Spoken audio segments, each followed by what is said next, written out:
نحمده ونصلي على رسوله الكريم اما بعد فاعوذ بالله من الشيطان الرجيم بسم الله الرحمن الرحيم يا ايها الذين آمنوا كونوا انصار الله كما قال عيسى ابن مريم للحواريين من انصاري الى الله قال الحواريون نحن انصار الله فآمنت طائفة من بني إسرائيل وكفرت طائفة فأيدنا الذين آمنوا على عدوهم فأصبحوا ظاهرين صدق الله العظيم رب اشرح لي صدري ويسر لي امري واحلل عقدة من لساني يفقهوا قولي اللهم ربنا الهمنا رشدنا واعذنا من شرور انفسنا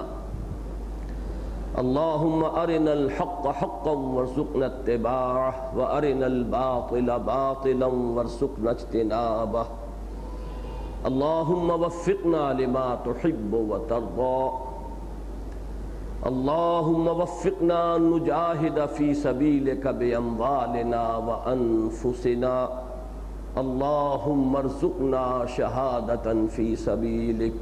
آمین یا رب العالمین۔ سورہ صف کے درس کے سلسلے میں آج ہماری 5ویں اور انشاءاللہ آخری نشست ہے۔ یہ سورہ مبارکہ کل 14 آیات پر مشتمل ہے جو 2 رکوعوں میں منقسم ہیں۔ پہلے رکوع میں 9 آیات ہیں، دوسرے رکوع میں 5 آیات ہیں، لیکن ان رکوعوں کی تقسیم سے ہٹ کر ذرا اس کا جو تجزیہ میں درس کے دوران آپ کے سامنے رکھتا رہا ہوں اس کو اپنے ذہن میں اس طرح معین کر لیجئے کہ پہلے 4 آیات پر مشتمل اس کا پہلا سیکشن ہے، یہ تمہیدی نوعیت کا ہے۔ اس کے بعد 4 آیات میں بنی اسرائیل کی تاریخ کے 3 ادوار آئے ہیں بطور نشان عبرت امت مسلمہ کے لیے کہ سابقہ امت مسلمہ یہ تھی، اس کا طرز عمل یہ رہا۔ تو یہ 4 آیات کے 2 سیکشنز ہیں۔ اس کے بعد جو 9ویں آیت ہے یہ منفرد ہے، اور جیسا کہ بارہا عرض کر چکا ہوں قرآن حکیم کی عظیم ترین آیات میں سے ہے، اور اس سورہ مبارکہ کا عمود ہے هو الذی ارسل رسولہ بالہدی ودین الحق لیظہرہ علی الدین کلہ ولو کرہ المشرکون۔ شاہ ولی اللہ دہلوی کی ایک قول کے مطابق تو یہ پورے قرآن مجید کا عمود ہے، لیکن بہرحال اس وقت صرف توجہ سورہ صف کے مضامین پر مرتکز کیجئے تو سورہ صف کا لازماً عمود یہی۔ پھر 4 آیات کا ایک سیکشن ہے جس میں اب اس مقصد کے لیے جو مقصد بعثت محمدی ہے صلی اللہ علیہ وسلم، اہل ایمان کو دعوت جہاد دی گئی، جان اور مال کھپاؤ، اور ساتھ ہی یہ بھی کہ اگر یہ کرتے ہو تو کیا کیا انعامات ہیں کہ جن کا اللہ تم سے وعدہ فرماتا ہے۔ اس کے بعد پھر ایک آیت جو ہے جو آج ہمیں پڑھنی ہے، یہ گویا کہ ایک منفرد آیت ہے، اور یہ بھی قرآن مجید کی بہت ہی عظیم اور اہم آیات میں سے ہے، اس لیے کہ اس میں جو اجتماعیت اس مقصد عظیمہ کے لیے وجود میں آئے گی، وہ مقصد عظیمہ جو اس آیہ مبارکہ میں ہے هو الذی ارسل رسولہ بالہدی ودین الحق لیظہرہ علی الدین کلہ، اس کے لیے جو اجتماعیت درکار ہے، اس اجتماعیت کی جو اساس ہے اسے معین کیا گیا ہے۔ تو اس طرح 4 آیات کے 3 سیکشن، درمیان میں ایک آیت کے جو اس کے عمود کی حیثیت رکھتی ہے، اور آخری آیت کہ جو اس مقصد عظیم کے لیے ایک اجتماعیت کی اساس فراہم کرتی ہے۔ اس طرح یہ 14 آیات کا تجزیہ ہے۔ پھر ذرا ذہن میں تازہ کر لیں اس عمود کے اعتبار سے ذرا اس کے دونوں طرف مضامین کا ایک جائزہ۔ عمود هو الذی ارسل رسولہ بالہدی ودین الحق لیظہرہ علی الدین کلہ، یہ عمود ہے۔ محمد الرسول اللہ صلی اللہ علیہ وسلم کی بعثت کا مقصد معین ہوا غلبہ دین، اور یہ میں عرض کر چکا ہوں کہ چونکہ حضور کی بعثت ہے از روئے قرآن حکیم نص قرآنی کے مطابق وما ارسلناک الا کافۃ للناس بشیرا ونذیرا، تو یہ غلبہ دین جو ہے لازماً گلوبل ہونا چاہیے۔ اس پورے کرۂ ارضی کے اوپر، پورے عالم انسانی پر غلبہ دین، دین حق، یہ لازم ہے محمد الرسول اللہ صلی اللہ علیہ وسلم کے مقصد بعثت کی تکمیل کے ضمن میں۔ اس کے بعد والے سیکشن میں اب جوڑتے چلے جائیے۔ سوال کیا گیا اہل ایمان جو دعوے دار ہو اللہ پر بھی ایمان کے اور رسول پر بھی ایمان کے، اللہ ہے جس نے بھیجا ہے اپنے رسول کو صلی اللہ علیہ وسلم، هو الذی ارسل رسولہ۔ اب جو بھی اللہ اور اس کے رسول پر ایمان کے دعوے دار ہیں انہیں للکارا گیا ہے۔ صحیح ترین لفظ یہاں للکارنا ہوگا کہ اگر تم واقعتاً عذاب علیم سے، اب تیسرا بنیادی جو ایمان ہے وہ ایمان بالآخرہ، ایمان بالآخرہ کا لب لباب کیا ہے؟ جہنم سے چھٹکارا پانا۔ اگر تم واقعتاً جہنم سے چھٹکارا پانا چاہتے ہو تو تمہیں ایک کاروبار عملاً اختیار کرنا پڑے گا، اس میں اپنی جانیں اور مال انویسٹ کرنے ہوں گے، اپنے آپ کو کھپانا ہوگا۔ وہ ہے اللہ کی راہ میں جہاد۔ ایمان کا حق ادا کرو، ایمان رکھو اللہ پر، اس کے رسول پر، اور جہاد کرو اس کی راہ میں اور کھپا دو اس میں اپنی جانیں بھی اور اپنے مال بھی۔ اب اگر یہ کرتے ہو تو اب آگے مضمون چلا، یہ کرتے ہو تو یغفر لکم ذنوبکم، پہلا وعدہ یہ ہے کہ اللہ تمہارے گناہ معاف فرما دے گا۔ یعنی اگر رخ یہی رہے تمہاری زندگی کا، تمہاری جد و جہد اور بھاگ دوڑ جو ہے اصلاً رہے اسی رخ پر، تو جو خطائیں ہو جائیں، جو لغزشیں ہو جائیں، جو کہیں کوتاہی ہو جائے، جو کہیں تقصیر ہو جائے، اللہ کنڈون کر دے گا، معاف فرما دے گا۔ میں عرض کر چکا ہوں رخ وہ نہیں ہے تو پھر تو بات ہی مختلف ہے، پھر تو اس کے بارے میں گویا کہ یہاں گفتگو ہی نہیں ہے۔ البتہ یہ رخ کر لو تو پھر کمزور بھی ہوتے ہیں، قوی بھی ہوتے ہیں، تیز رفتار بھی ہوتے ہیں، سست رفتار بھی ہوتے ہیں۔ اللہ نے تمام انسانوں کو ایک جیسا نہیں بنایا ہے، نہ ہر مرد نہ ہر زن زنستو نہ ہر مرد مرد، خدا پنج انگوش یکساں نہ کر۔ پھر یہ ہے کہ اگر رخ یہی ہے تو کوئی اگر تیز رفتار ہے اس کے حساب سے اللہ کے اجر پائے گا، جو اگر کوئی سست ہے تو اس کو اللہ تعالیٰ اس کی سستیوں کو کنڈون کرے گا۔ لیکن مغفرت کا وعدہ ہے نمبر ایک۔ نمبر دو، وہ تو گویا سلبی وعدہ ہو گیا، منفی وعدہ ہو گیا، جہنم سے چھٹکارا، مغفرت۔ اور مثبت وعدہ کیا ہے؟ وَيُدْخِلْكُمْ جَنَّاتٍ تَجْرِي مِن تَحْتِهَا الْأَنْهَارُ وَمَسَاكِنَ طَيِّبَةً فِي جَنَّاتِ عَدْنٍ، تمہیں داخل کرے گا ان باغات میں جن کے دامن میں ندیاں بہتی ہوں گی، اور ان انتہائی پاکیزہ گھرانوں میں، ریزیڈنشل گارڈنز میں جو ہمیشگی والے باغات ہیں۔ ذالک الفوز العظیم، یہاں فل سٹاپ لگا دیا گیا۔ اصل کامیابی یہی ہے، تمہاری نگاہیں اسی کامیابی پر جم جانی چاہیے۔ کوئی اور کامیابی یعنی دنیاوی کامیابی جس کا آگے ذکر آ رہا ہے، اسے اگر انسان قرار بھی تو نافلۃ لک، وہ گویا کہ ایک اضافی شے ہے جو اللہ تعالیٰ جس کو چاہتا ہے دیتا ہے۔ ہمیشہ جد و جہد کامیاب نہیں ہوئی۔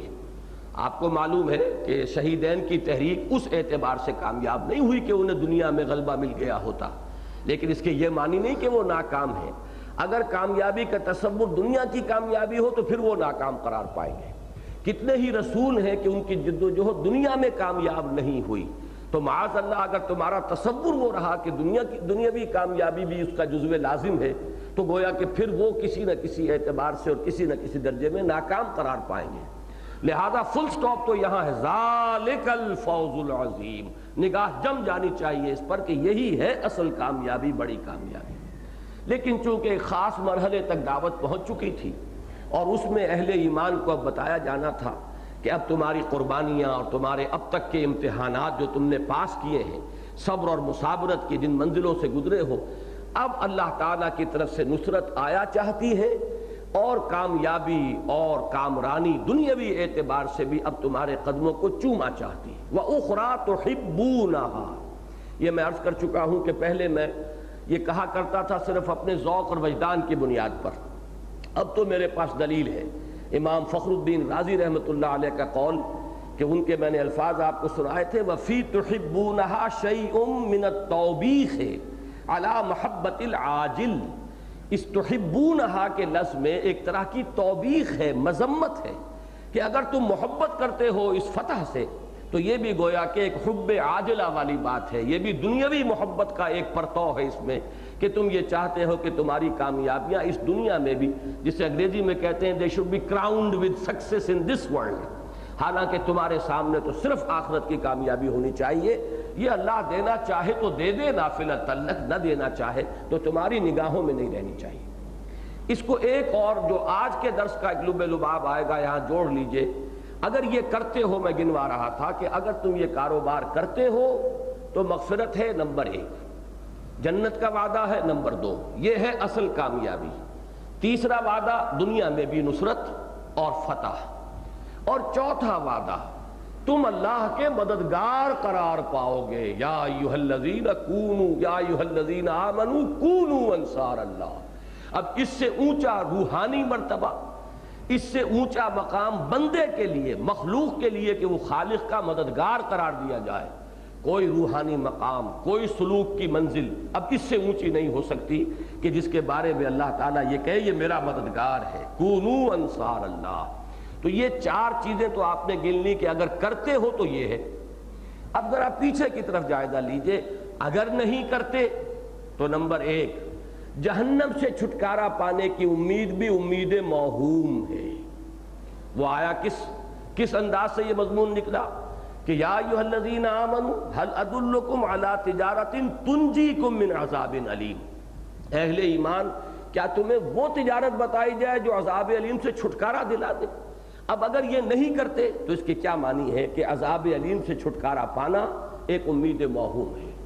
ذرا اور پیچھے چلیے تو یہ گویا کہ وہی رویہ ہوگا جو تم سے پہلی امت نے اختیار کیا، جو 4 آیات میں آیا۔ حضرت موسیٰ کے ساتھ بنی اسرائیل کا معاملہ کیا رہا؟ انہیں رسول مانا، وَقَدْ تَعْلَمُونَ أَنِّي رَسُولُ اللَّهِ إِلَيْكُمْ، لیکن ان کے ساتھ مدد نہیں کی، تعاون نہیں کیا، ان کے کہنے پر جانے ہتھیلی پر رکھ کر میدان میں نہیں آئے۔ یہ قول و عمل کا تضاد وہیں سے شروع ہو گیا۔ اب جو ذہنیت مسخ ہوئی تو اس درجے کہ 1200-1300 برس تک کے بعد جو ہے ان کا حال یہ ہو گیا کہ اللہ کے ایک جلیل القدر رسول کو، حضرت عیسیٰ ابن مریم کو، انہوں نے رسول ماننا تو کجا، انہیں مرتد قرار دیا، انہیں کافر قرار دیا، عظیم ترین معجزوں کو انہوں نے جادو قرار دیا، سحر عظیم۔ اور جیسا کہ آپ کو معلوم ہے، تاریخ سے ہی معلوم ہوتا ہے کہ انہوں نے تو اپنی حد تک تو یہ یہودیوں ہی کی مذہبی عدالت تھی کہ جس سے حضرت عیسیٰ علیہ السلام کو پھانسی چڑھانے کا جو ہے حکم صادر ہوا تھا، اور انہوں نے اپنے بس پڑتے تو حضرت عیسیٰ کو پھانسی پر چڑھا دیا۔ یہ معاملہ دوسرا ہے کہ اللہ نے کیا معاملہ کیا اور کس طرح ان کو شبہ میں ڈالا ہے، یہ علیحدہ بات ہے۔ اور پھر ان کی تیسری دور جو ہے ان کے روش کا تیسرا دور وہ ہے حضور کے ساتھ معاملہ کہ اب اسلام کی طرف دعوت دے رہے ہیں۔ تو اگر حضور بھی کہیں بنی اسرائیل میں سے ہوتے تو جیسے کہ حضرت عیسیٰ کو انہوں نے پھانسی پر چڑھا کر اپنے طور پر دم لیا ہے، حضور کی بھی تکہ بوٹی کر دیتے۔ لیکن یہ تو معاملہ ہی دوسرا تھا کہ بنی اسماعیل میں سے تھے، یہودیوں کی کہ علماء کی عدالتوں کی جیورسڈکشن نہیں تھی محمد الرسول اللہ صلی اللہ علیہ وسلم پر، ورنہ یہ کہ وہ معاملہ حضرت عیسیٰ سے کہیں زیادہ سخت سلوک کرتے۔ قرآن مجید میں آیا ہے کہ شدید ترین دشمن جو ہے محمد الرسول اللہ کے اور اہل ایمان کے یہ یہود ہیں، اور حالانکہ پہچانتے ہیں کہ یہ اللہ کے رسول ہیں، اور ایسے پہچانتے ہیں جیسے اپنے بیٹوں کو پہچانتے ہیں۔ لہذا ان کا جو تیسرا طرز عمل تھا، اب ان تینوں کا حاصل کیا ہے کہ اے مسلمانوں، یہ بھی تم سے پہلے کی امت مسلمہ ہے، یہ اللہ کے بڑے لاڈلے تھے، چہیتے تھے، انہیں اتنا غرہ ہو گیا تھا کہ نحن ابناء اللہ واحباؤہ، ہم تو اللہ کے بیٹوں کے مانند ہیں، بڑے چہیتے ہیں، لاڈلے ہیں۔ ان کے ہاں سینکڑوں نبی آ گئے، 3 کتابیں اللہ نے انہیں دی، تورات انہیں دی، زبور انہیں دی، انجیل انہیں دی۔ لیکن اگر یہ امت مرحومہ، امت ملعونہ بن سکتی ہے، نوٹ کیجئے میرے الفاظ کو، اس لیے کہ قرآن مجید کی نص ہے، لعن الذین کفروا من بنی اسرائیل علی لسان داؤد وعیسی ابن مریم،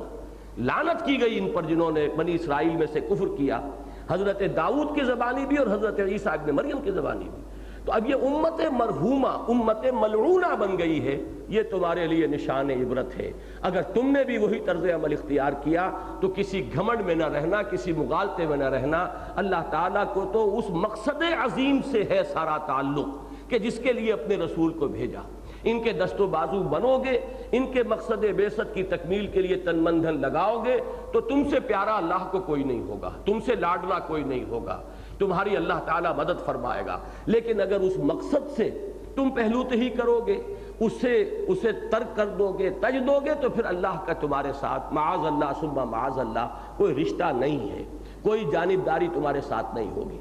اب ذرا اس سے پیچھے چلیے تو وہ 4 آیات جو میں نے عرض کیا تھا تمہیدی، لما تقولون ما لا تفعلون، جان لو یہ پھر قول اور عمل کا تضاد ہوگا، اور قول و عمل کا تضاد اللہ کے غضب کو بھڑکانے والی شے ہے۔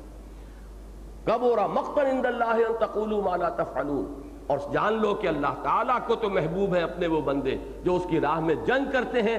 ایسی صفیں باندھ کر گویا کہ سیسا پلائی ہوئی دیوار ہے۔ اور سب سے پہلے جائیے تو فرمایا کہ جان لو اگر ہمیں تم سے صرف سجدہ اور نماز اور تسبیح یہ چاہیے درکار ہوتی تو ہمارا تو اس کائنات کا ذرہ ذرہ تسبیح کر رہا ہے۔ یسبح للہ ما فی سبح للہ ما فی السماوات و ما فی الارض، تم سے ہمیں کچھ اور درکار ہے۔ وہ 2 اشعار جو میں نے سنائے ہیں کئی مرتبہ علامہ اقبال کے، بڑے خوبصورت اشعار ہیں۔ وہ جو کہا ہے کہ مقام بندگی دیگر مقام عاشقی دیگر، ز نوری سجدہ می خواہی ز خاکی بے شذا خواہی، چنا خود را نگہداری کے بائی بے نیازی ہا، شہادت بر وجود خود ز خون دوستاں خواہی۔ ہمیں تو اے اہل ایمان تمہارے خون سے اپنی توحید اور اپنے نبی محمد صلی اللہ علیہ وسلم کی رسالت کی گواہی درکار ہے۔ اپنی گردنیں کٹوا کر گواہی دو، دے تو بھی محمد کی صداقت کی گواہی، تب تم اہل ہوگے اس مقام اور اس مرتبے کے جو تمہیں عطا کیا گیا۔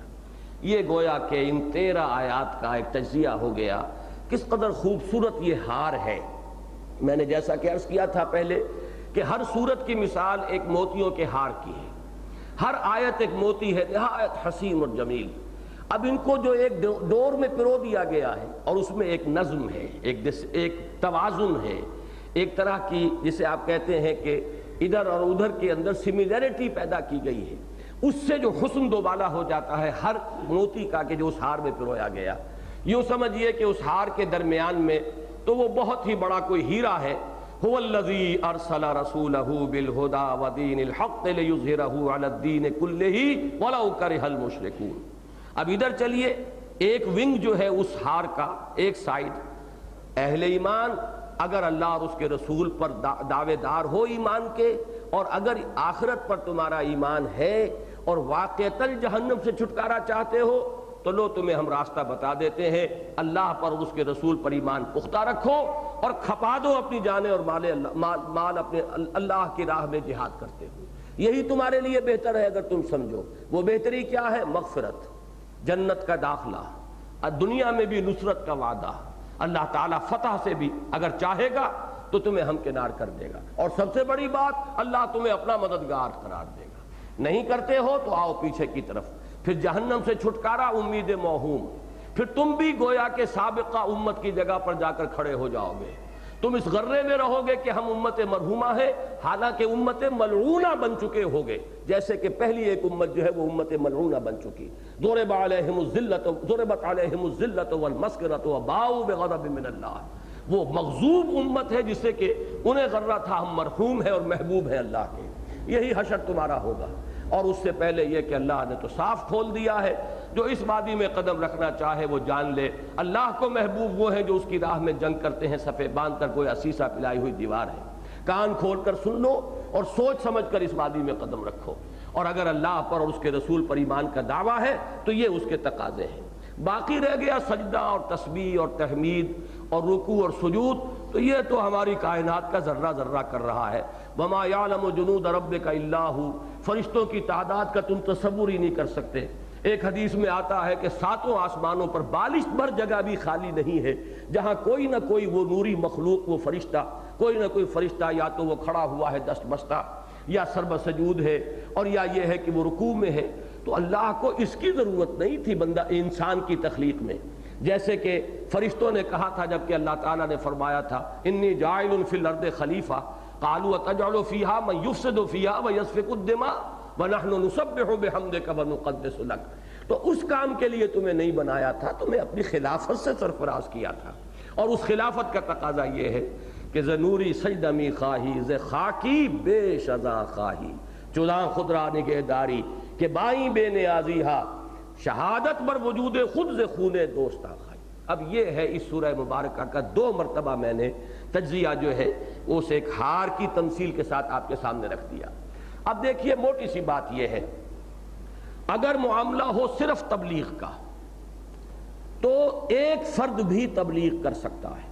950 برس تک کر سکتا ہے۔ یہ اس کے صبر، اس کے ثبات، اس کی استقامت، اس کے اوپر دار و مدار ہے۔ اس کے لیے اگر 2 آدمی بن جائیں، 4 بن جائیں، 8 بن جائیں تو اس سے برکت ہو جائے گی، زیادہ بات آگے پھیلے گی۔ لیکن ایک فرد کی حیثیت سے، انفرادی حیثیت میں وہ فریضہ تبلیغ ادا کر سکتا ہے اگر جمع رہے، ڈٹا رہے، بات حق کہتا رہے۔ لیکن اگر بات ہے دین کے غلبے کی تو اب آپ کو جمعیت درکار ہے، انسانی قوت، انسانی طاقت، ایک جماعتی شکل کے اندر جو تن من دھن لگا دینے والے ہوں۔ لہذا اس کے لیے پکارا گیا، یا ایھا الذین آمنوا هل ادلکم علی تجارۃ تنجیکم من عذاب علیم۔ یہ معاملہ جو ہے ذہن میں رکھیے کہ حضرت موسیٰ علیہ السلام حالانکہ خود رسول تھے، ان کے ساتھ ان کے بھائی حضرت ہارون بھی رسول تھے، 2 جلیل القدر رسول، اور پھر قرآن مجید ہی کی گواہی ہے کہ ان کے جو خلیفہ تھے یوشع ابن نون، وہ بھی لوگوں کو ترغیب دلا رہے تھے کہ اللہ کی راہ میں جہاد کرو، قتال کرو۔ 3 تو کم سے کم ثابت ہو گئے، لیکن ظاہر بات ہے کہ 3 سے غلبہ دین کی منزل سر نہیں ہوتی، چاہے ان میں 2 رسول ہو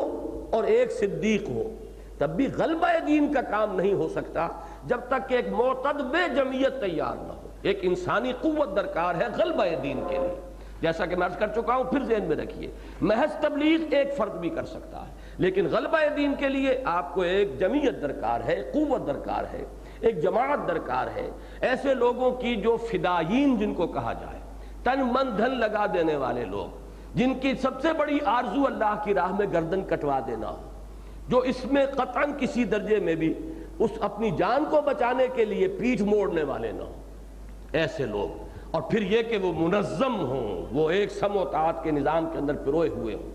یہ مضمون ہے اب آخری آیت کا، یا ایھا الذین آمنوا کونوا انصار اللہ، اہل ایمان، اے ایمان کے دعوے دارو، اللہ کے مددگار بنو، کما قال عیسی ابن مریم للحواریین۔ اب جیسے کہ مثال دی گئی یہودیوں کی، اسی طریقے سے اب مثال دی جا رہی ہے وہ جو وفادار تھے حضرت مسیح علیہ السلام کے حواری۔ جہاں ایک بری مثال موجود ہے، پوری تاریخ جو ہے یہود کی، وہاں یہ کہ ایک نہایت درخشاں مثال بھی موجود ہے انہی کی تاریخ میں حواریین مسیح علیہ السلام کی۔ اس میں یاد کر لیجئے جو حضرات تسلسل سے اس درس میں شریک ہو رہے ہیں کہ سورہ حدید میں بھی یہی بات تھی کہ جہاں وہ مذمت والی مثال تھی اس میں بنی اسرائیل کو لایا گیا، وَلَا يَكُونُوا كَالَّذِينَ أُوتُوا الْكِتَابَ مِن قَبْلُ فَطَالَ عَلَيْهِمُ الْأَمَدُ فَقَسَتْ قُلُوبُهُمْ وَكَثِيرٌ مِّنْهُمْ فَاسِقُونَ۔ لیکن اس کے بعد آخری رکوع میں سورہ حدید میں پھر حضرت مسیح علیہ السلام کے متبعین کا ذکر کسی قدر ان کی تحسین کے انداز میں، وَجَعَلْنَا فِي قُلُوبِ الَّذِينَ اتَّبَعُوهُ رَأْفَةً وَرَحْمَةً، ہم نے جن لوگوں نے مسیح کی پیروی کی ان کے دلوں میں رافت اور رحمت پیدا کر دی، اگرچہ ان سے غلطی ہوئی، انہیں غلو کیا، اور غلو کر کے انہوں نے رہبانیت کی راہ ایجاد کر لی، اس میں بھی ان کی نیت نیک تھی، لیکن دین میں جو انہوں نے بدعت ورہبانیت ان ابتدعوها، یہ بدعت تھی جو انہوں نے ایجاد کی، اور یہ جو ہے غلو تھا دین میں، اس متوازن راستے سے ہٹ کر، لہذا اس کی بھی مثال سامنے لے آئی گئی کہ ان سے بھی بچنا ہے۔ یہاں ترتیب تو وہی ہے کہ وہاں تو صرف ایک آیت میں بنی اسرائیل کا ذکر تھا، یہاں 4 آیتیں میں عرض کر چکا ہوں، آیت نمبر 5 سے آیت نمبر 8 تک، اس میں جو مذمت والی بات تھی تفصیل کے ساتھ آ چکی ہے۔ یہاں اب حضرت مسیح کے جو حواریین تھے ان کا کردار جو ہے ایک روشن اور تابناک مثال کی حیثیت سے پیش کیا جا رہا ہے۔ اہل ایمان اللہ کے مددگار بنو، جیسے کہ کہا تھا عیسیٰ ابن مریم نے حواریین سے، من انصاری الی اللہ، کون ہے میرا مددگار اللہ کی راہ میں۔ اب یہاں نصرت کی 2 نسبتیں نوٹ کر لیجئے۔ پہلا سوال ہے کونو انصار اللہ، بنو اللہ کے مددگار۔ یہاں حضرت مسیح کا قول نقل کیا گیا جیسے کہ انہوں نے حواریین سے کہا تھا کون ہے میرا مددگار اللہ کی راہ میں، تو نسبتیں 2 ہو گئیں، اللہ کی نصرت، اللہ کے رسول کی نصرت۔ قال الحواریون نحن انصار اللہ، تو جواب دیا تھا حواریین مسیح علیہ السلام نے ہم ہیں اللہ کے مددگار۔ فآمنت طائفۃ من بنی اسرائیل وکفرت طائفہ، تو بنی اسرائیل میں سے ایک گروہ ایمان لایا، اور وہ معدود چند لوگ تھے، اور ایک گروہ جس کی یہاں تشریح نہیں ہے کہ اکثریت ان کی وہی تھی کہ جنہوں نے کفر کی روش اختیار کی۔ اس کے بعد تاریخ کو سمیٹا گیا ہے ایک طویل داستان کو، جسے آپ کہتے ہیں to cut a long story short. تو اس انداز میں جو انجام آخر کار ہوا وہ کیا تھا؟ فَأَيَّدْنَا الَّذِينَ آمَنُوا عَلَىٰ عَدُوِّهِمْ، تو ہم نے تائید فرمائی، ہم نے مدد دی ان لوگوں کو جو ایمان لائے تھے ان کے خلاف جنہوں نے کفر کی روش اختیار کی، جو دشمنی کر رہے تھے حضرت مسیح علیہ السلام سے۔ فَأَصْبَحُوا ظَاهِرِينَ، تو وہی جو تھے حواریین اور ان کے ماننے والے اور حضرت مسیح پر ایمان رکھنے والے، وہی ہوئے غالب۔ یہ ظاہرین وہ لفظ آ گیا، لِيُظْهِرَهُ عَلَى الدِّينِ كُلِّهِ، اس کے ساتھ جو ہے اس کا تعلق جڑ جائے گا۔ ظاہر یہاں بمعنی غالب ہے، اگرچہ اردو میں عام طور پر ظاہر ہم کہتے ہیں نمایاں کو، وہ میں پوری شرح کر چکا ہوں اس وقت کہ اس لفظ کا مادہ کیا ہے، اس سے یہ مفہوم کیسے وجود میں آتا ہے، وہ تفصیل جو ہے اس وقت میں نہیں دہراؤں گا۔ اب اس سے پہلے کہ اس آیہ مبارکہ کے اب ہم ایک ایک لفظ پر غور کریں، اس کا تعلق اس عظیم آیت کے ساتھ بھی نوٹ کر لیجئے جو سورہ حدید کی آیت نمبر 25 ہے۔ اس کے پہلے حصے کا تعلق اس سورہ صف کی جو مرکزی آیت ہے اس کے ساتھ میں نے بارہا نمایاں کیا۔ لَقَدْ أَرْسَلْنَا رُسُلَنَا بِالْبَيِّنَاتِ وَأَنزَلْنَا مَعَهُمُ الْكِتَابَ وَالْمِيزَانَ، یہ تھا کہ جو سورہ حدید میں فرمایا ہم نے بھیجا اپنے رسولوں کو واضح نشانیوں کے ساتھ اور اتاری ان کے ساتھ میزان بھی اور شریعت بھی، کتاب بھی اور میزان بھی۔ اس کے پیرلل یہاں کیا مضمون آیا؟ هُوَ الَّذِي أَرْسَلَ رَسُولَهُ بِالْهُدَى وَدِينِ الْحَقِّ، وہی ہے اللہ جس نے بھیجا اپنے رسول کو صلی اللہ علیہ وسلم الہدا، قرآن حکیم اور دین حق، وہ نظام عدل و قسط دے کر کہ جو کامل نظام زندگی کی شکل میں محمد الرسول اللہ کو دیا گیا۔ اب وہاں فرمایا تھا لِيَقُومَ النَّاسُ بِالْقِسْطِ، یہ سب کچھ ہم نے کس لیے کیا؟ تاکہ لوگ عدل اور انصاف پر قائم ہوں۔ یہاں فرمایا لِيُظْهِرَهُ عَلَى الدِّينِ كُلِّهِ، تاکہ غالب کر دیں اس نظام عدل و قسط کو پورے کے پورے نظام زندگی پر۔ الفاظ مختلف ہیں، مفہوم ایک ہی ہے، لیکن اب جوڑیے اس آیہ مبارکہ کا آخری ٹکڑا کیا ہے؟ وَلِيَعْلَمَ اللَّهُ مَن يَنصُرُهُ وَرُسُلَهُ بِالْغَيْبِ، اور اللہ دیکھنا چاہتا ہے کہ کون ہے اس کے وفادار بندے جو مدد کرتے ہیں اس کی بھی اور اس کے رسولوں میں بھی، غیب کے باوجود۔ اللہ تعالیٰ ان کی نگاہوں کے سامنے نہیں ہے، جنت ان کی نگاہوں کے سامنے نہیں ہے، اللہ کی رضا جوئی کے لیے، جنت کے حصول کے لیے، دوزخ بھی ان کی نگاہوں کے سامنے نہیں ہے، دوزخ سے بچنے کے لیے جو اللہ کی مدد کر رہے ہیں اور اللہ کے رسولوں کی مدد کر رہے ہیں، کون ہے وہ وفادار بندے؟ اللہ دیکھنا چاہتا ہے۔ اب دیکھیے ان الفاظ کو، وَلِيَعْلَمَ اللَّهُ مَن يَنصُرُهُ وَرُسُلَهُ بِالْغَيْبِ، اور تاکہ اللہ دیکھ لے کہ کون ہے اس کے وہ وفادار بندے جو مدد کرتے ہیں اس کی بھی اور اس کے رسولوں کی بھی غیب میں۔ یہ ٹکڑا ہے جس کی وضاحت یہ آیت ہے، یا ایھا الذین آمنوا کونوا انصار اللہ۔ وہی دو نصرتیں وہاں تھی، اللہ کی نصرت اور اس کے رسولوں کی نصرت۔ اہل ایمان بنو اللہ کے مددگار، کما قال عیسی ابن مریم للحواریین من انصاری الی اللہ۔ تو اس آیت کا جو آخری حصہ تھا، یوں سمجھئے کہ اسی کی شرح پر مشتمل ہے یہ آخری آیت سورہ صف کی۔ درمیان میں اس میں کیا تھا؟ وَأَنزَلْنَا الْحَدِيدَ، ہم نے لوہا بھی اتارا ہے، فیہ باس شدید، اس میں جنگ کی صلاحیت ہے، اس کی طرف اشارہ ہو گیا درمیان میں، یا ایھا الذین آمنوا هل ادلکم علی تجارۃ تنجیکم من عذاب علیم تؤمنون باللہ ورسولہ وتجاہدون فی سبیل اللہ باموالکم وانفسکم ذالکم خیر لکم ان کنتم تعلمون۔ اور اس جہاد کی آخری منزل وہی قتال فی سبیل اللہ ہے جس میں لوہا استعمال ہوتا ہے۔ وہاں اجمال تھا، وَأَنزَلْنَا الْحَدِيدَ فِيهِ بَأْسٌ شَدِيدٌ، ہم نے لوہا بھی اتارا ہے جس میں بڑی جنگ کی صلاحیت اسلحہ بنتا ہے، یہاں اس کے لیے پکار لیا گیا۔ تو یوں کہیے کہ یہ 9ویں آیت سے لے کر 14ویں آیت تک در حقیقت یہ شرح ہو رہی ہے سورہ حدید کی آیت نمبر 25 کی، لَقَدْ أَرْسَلْنَا رُسُلَنَا بِالْبَيِّنَاتِ وَأَنزَلْنَا مَعَهُمُ الْكِتَابَ وَالْمِيزَانَ لِيَقُومَ النَّاسُ بِالْقِسْطِ وَأَنزَلْنَا الْحَدِيدَ فِيهِ بَأْسٌ شَدِيدٌ وَمَنَافِعُ لِلنَّاسِ وَلِيَعْلَمَ اللَّهُ مَن يَنصُرُهُ وَرُسُلَهُ بِالْغَيْبِ إِنَّ اللَّهَ قَوِيٌّ عَزِيزٌ صدق اللہ العظیم۔ اب آئیے ان کے ایک ایک لفظ پر غور کیجئے۔ سب سے پہلا سوال پیدا ہوتا ہے اللہ تعالیٰ کی نصرت۔ بظاہر ایک اعتبار سے یہ لفظ توہین آمیز ہے، اگر یہ لفظ کلام اللہ کا نہ ہوتا تو اللہ کے لیے یہ لفظ کسی طرح مناسبت رکھنے والا نہیں۔ اللہ کی مدد، معاذ اللہ ثم معاذ اللہ۔ وہ تو جیسے کہ سورہ حدید کی وہ آیت ختم ہوتی ہے ان اللہ قوی عزیز، وہی قوی ہے، زبردست ہے، توانا ہے، اس کو کسی کی احتیاج نہیں، کوئی ضعف نہیں، اسے کسی کی مدد کی ضرورت نہیں۔ لہذا یہ لفظ جو ہے در حقیقت آ رہا ہے اصلاً حوصلہ افزائی اور قدر افزائی کے لیے۔ میں نے آج نوٹ کیا ہے قرآن مجید میں دو مقامات اور ہیں کہ جن میں اللہ کی مدد کا تذکرہ ہے۔ سورہ حج کی آیت نمبر 40 ہے وَلَيَنْصُرَنَّ اللَّهُ مَن يَنْصُرُهُ، اللہ تعالیٰ لازماً مدد فرمائے گا یا فرماتا ہے ان کی جو اس کی مدد کرتے ہیں۔ گویا کہ نصرت خداوندی، نصرت الہی پر ایک نص سورہ حج کی آیت نمبر 40 ہے۔ دوسری سورہ محمد کی آیت نمبر 7 یا ایھا الذین آمنوا ان تنصروا اللہ ینصرکم ویثبت اقدامکم، اہل ایمان اگر تم اللہ کی مدد کرو گے تو اللہ تمہاری بھی مدد کرے گا اور تمہارے قدموں کو جما دے گا۔ تو نصرت الہی صرف تنہا اللہ کی مدد کا ذکر ان دو آیات میں آ گیا، سورہ حج کی آیت نمبر 40 اور سورہ محمد صلی اللہ علیہ وسلم کی آیت نمبر 7۔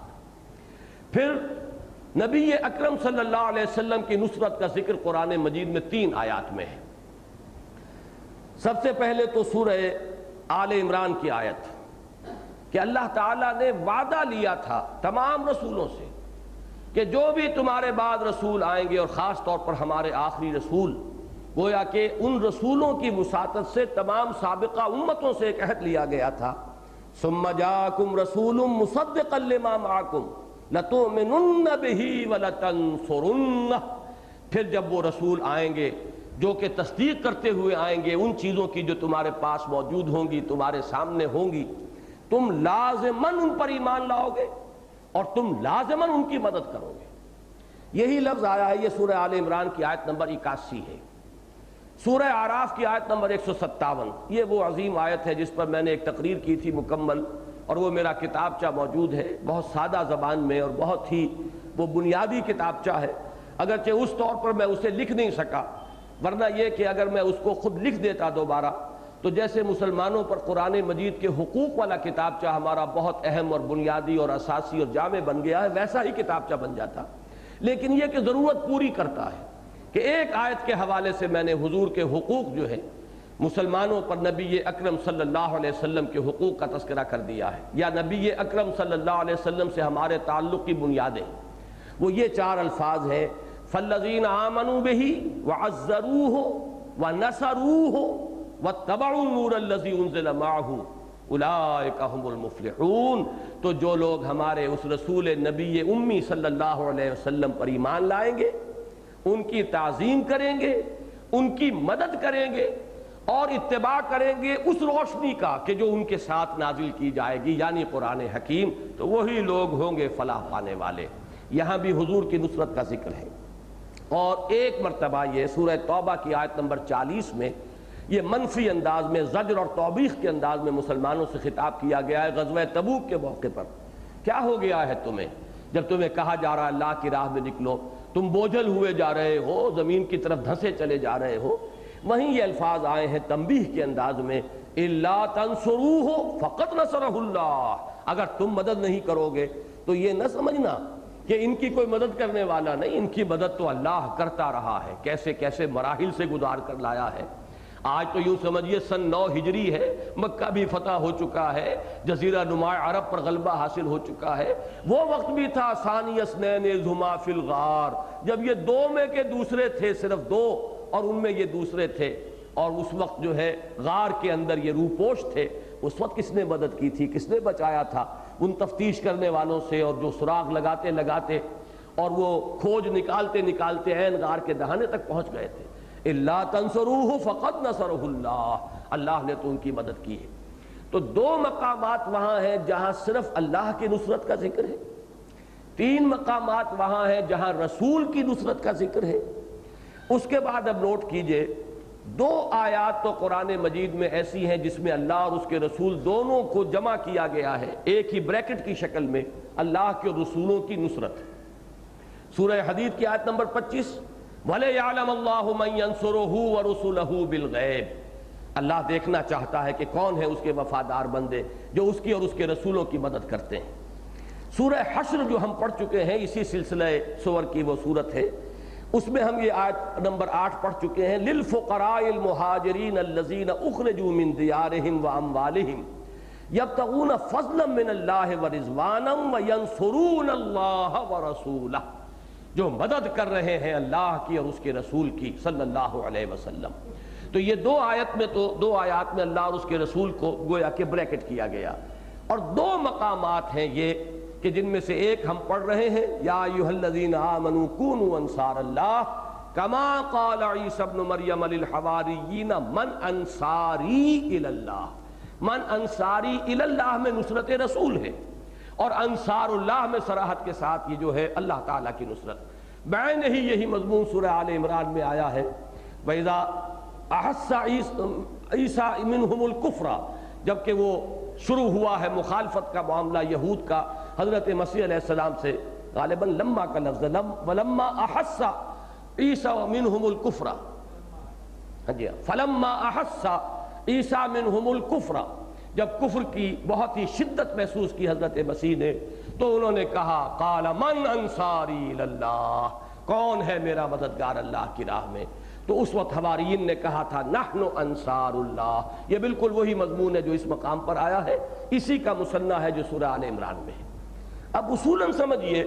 کہ ایک بات تو میں نے یہ عرض کر دی کہ یہ اللہ کی مدد، اللہ کے رسول کی مدد، یہ گویا کہ ایک مرتبے کو ظاہر کرنے کے لیے، حوصلہ افزائی کے لیے، قدر افزائی کے لیے یہ اسلوب اختیار کیا گیا، لیکن آیا اس کی کوئی اور منطقی توجیہ بھی ہے یا نہیں؟ یہ ہے ذرا فلسفیانہ سوال۔ دیکھیے اس کی منطقی توجیہ وہ ہے جو پچھلے 2 جمعوں میں تفصیل سے میں شہادت علی الناس کے عنوان سے اپنے تقاریر کے اندر بیان کر چکا ہوں۔ اس لیے کہ اللہ نے انسانوں کو پیدا کیا، ذرا یہ میرا صغرا کبرا آپ ذہن میں جوڑتے جائیے، اس نے انسانوں کو امتحان میں ڈالا، خلق الموت والحیات لیبلوکم ایکم احسن عملا۔ اب اس امتحان کے لیے اللہ کے ذمے ہے کہ انسان کو کچھ پڑھائے، کچھ سکھائے، کچھ دے، اس لیے کہ امتحان لیا جاتا ہے کچھ سکھا کر، کچھ پڑھا کر، یا آزمایا جاتا ہے کچھ دے کر، اس کے بغیر تو آزمائش کا تصور نہیں ہے۔ تو کیا دیا ہے اللہ نے جس کی بنیاد پر کہ محاسبہ ہوگا قیامت کے دن؟ کیا دیا ہے اللہ نے جس کی بنیاد پر امتحان میں انسان کو ڈالا گیا؟ یہ جو علامہ اقبال نے کہا ہے کہ یہ گھڑی محشر کی ہے تو عرصہ محشر میں ہے، پیش کر غافل عمل کوئی اگر دفتر میں ہے، اور قلزم ہستی سے تو براہ مانند حباب، اس عیاں خانے میں تیرا امتحان ہے زندگی۔ تو اس کو ذرا اچھی طرح سمجھ لیجئے، اس کے ضمن میں ایک ہے اساسی حجت، بنیادی حجت جو اللہ نے قائم کی ہے، وہ یہ کہ انسان کو سماعت دی، بصارت دی، عقل دی، اس میں نیکی اور بدی کی تمیز رکھی، اس میں اپنی روح میں سے پھونک دیا، وہ روح انسانی جو ہے روح ربانی، اس کے اندر اللہ کی محبت بھی موجود ہے، اللہ کی معرفت بھی موجود ہے۔ یہ 5 چیزیں گن لیجئے، یہ وہ ہے اللہ تعالیٰ کی حجت اساسی جس کی بنیاد پر ہر انسان مسئول ہے، ذمہ دار ہے، جواب دہ ہے۔ کوئی نبی نہ آتا، کوئی رسول نہ آتا، کوئی کتاب نہ نازل ہوتی، کوئی وحی نہ نازل ہوتی، تب بھی انسان مکلف ہے، جواب دہ ہے، اکاؤنٹیبل ہے، رسپانسیبل ہے۔ کیوں؟ ہم نے تمہیں سماعت اور بصارت دی، انا خلقنا الانسان من نطفۃ امشاج نبتلیہ فجعلناہ سمیعا بصیرا۔ اب یہاں کلمہ فا بہت اہم ہے۔ ہم نے انسان کو بنایا ملے جلے نطفے سے تاکہ اسے پرکھیں، جانچیں، آزمائیں، امتحان میں ڈالیں، تو ہم نے اسے سمیع اور بصیر بنایا۔ گویا کہ سماعت اور بصارت نمبر 1۔ پھر ہم نے تمہیں عقل دی ہے، یہ کمپیوٹر رکھ دیا ہے، اتنا بڑا، اتنا عظیم کمپیوٹر ہے، دیکھو، آنکھ سے دیکھو، کان سے سنو، پھر نتائج نکالو۔ کھول آنکھ، زمین دیکھ، فلک دیکھ، فضا دیکھ، کائنات میں ہر طرف آیات ہماری بکھری ہوئی ہیں۔ ان فی خلق السماوات والارض واختلاف اللیل والنہار لآیات لأولی الالباب۔ سماعت اور بصارت اس لیے دیکھی تمہیں دی ہے کہ ذرا اس سے سنو اور دیکھو۔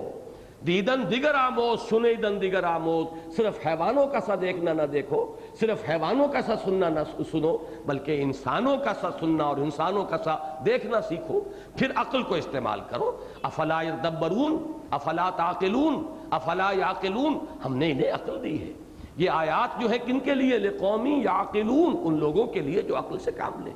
تو یہ بیسک فیکلٹیز ہوئی۔ نمبر 4 وہ فیکلٹی کیا ہے؟ ہم نے انسان کے اندر نیکی اور بدی کا امتیاز ودیت کر دیا ہے۔ وَنَفْسٍ وَمَا سَوَّاهَا فَأَلْهَمَهَا فُجُورَهَا وَتَقْوَاهَا۔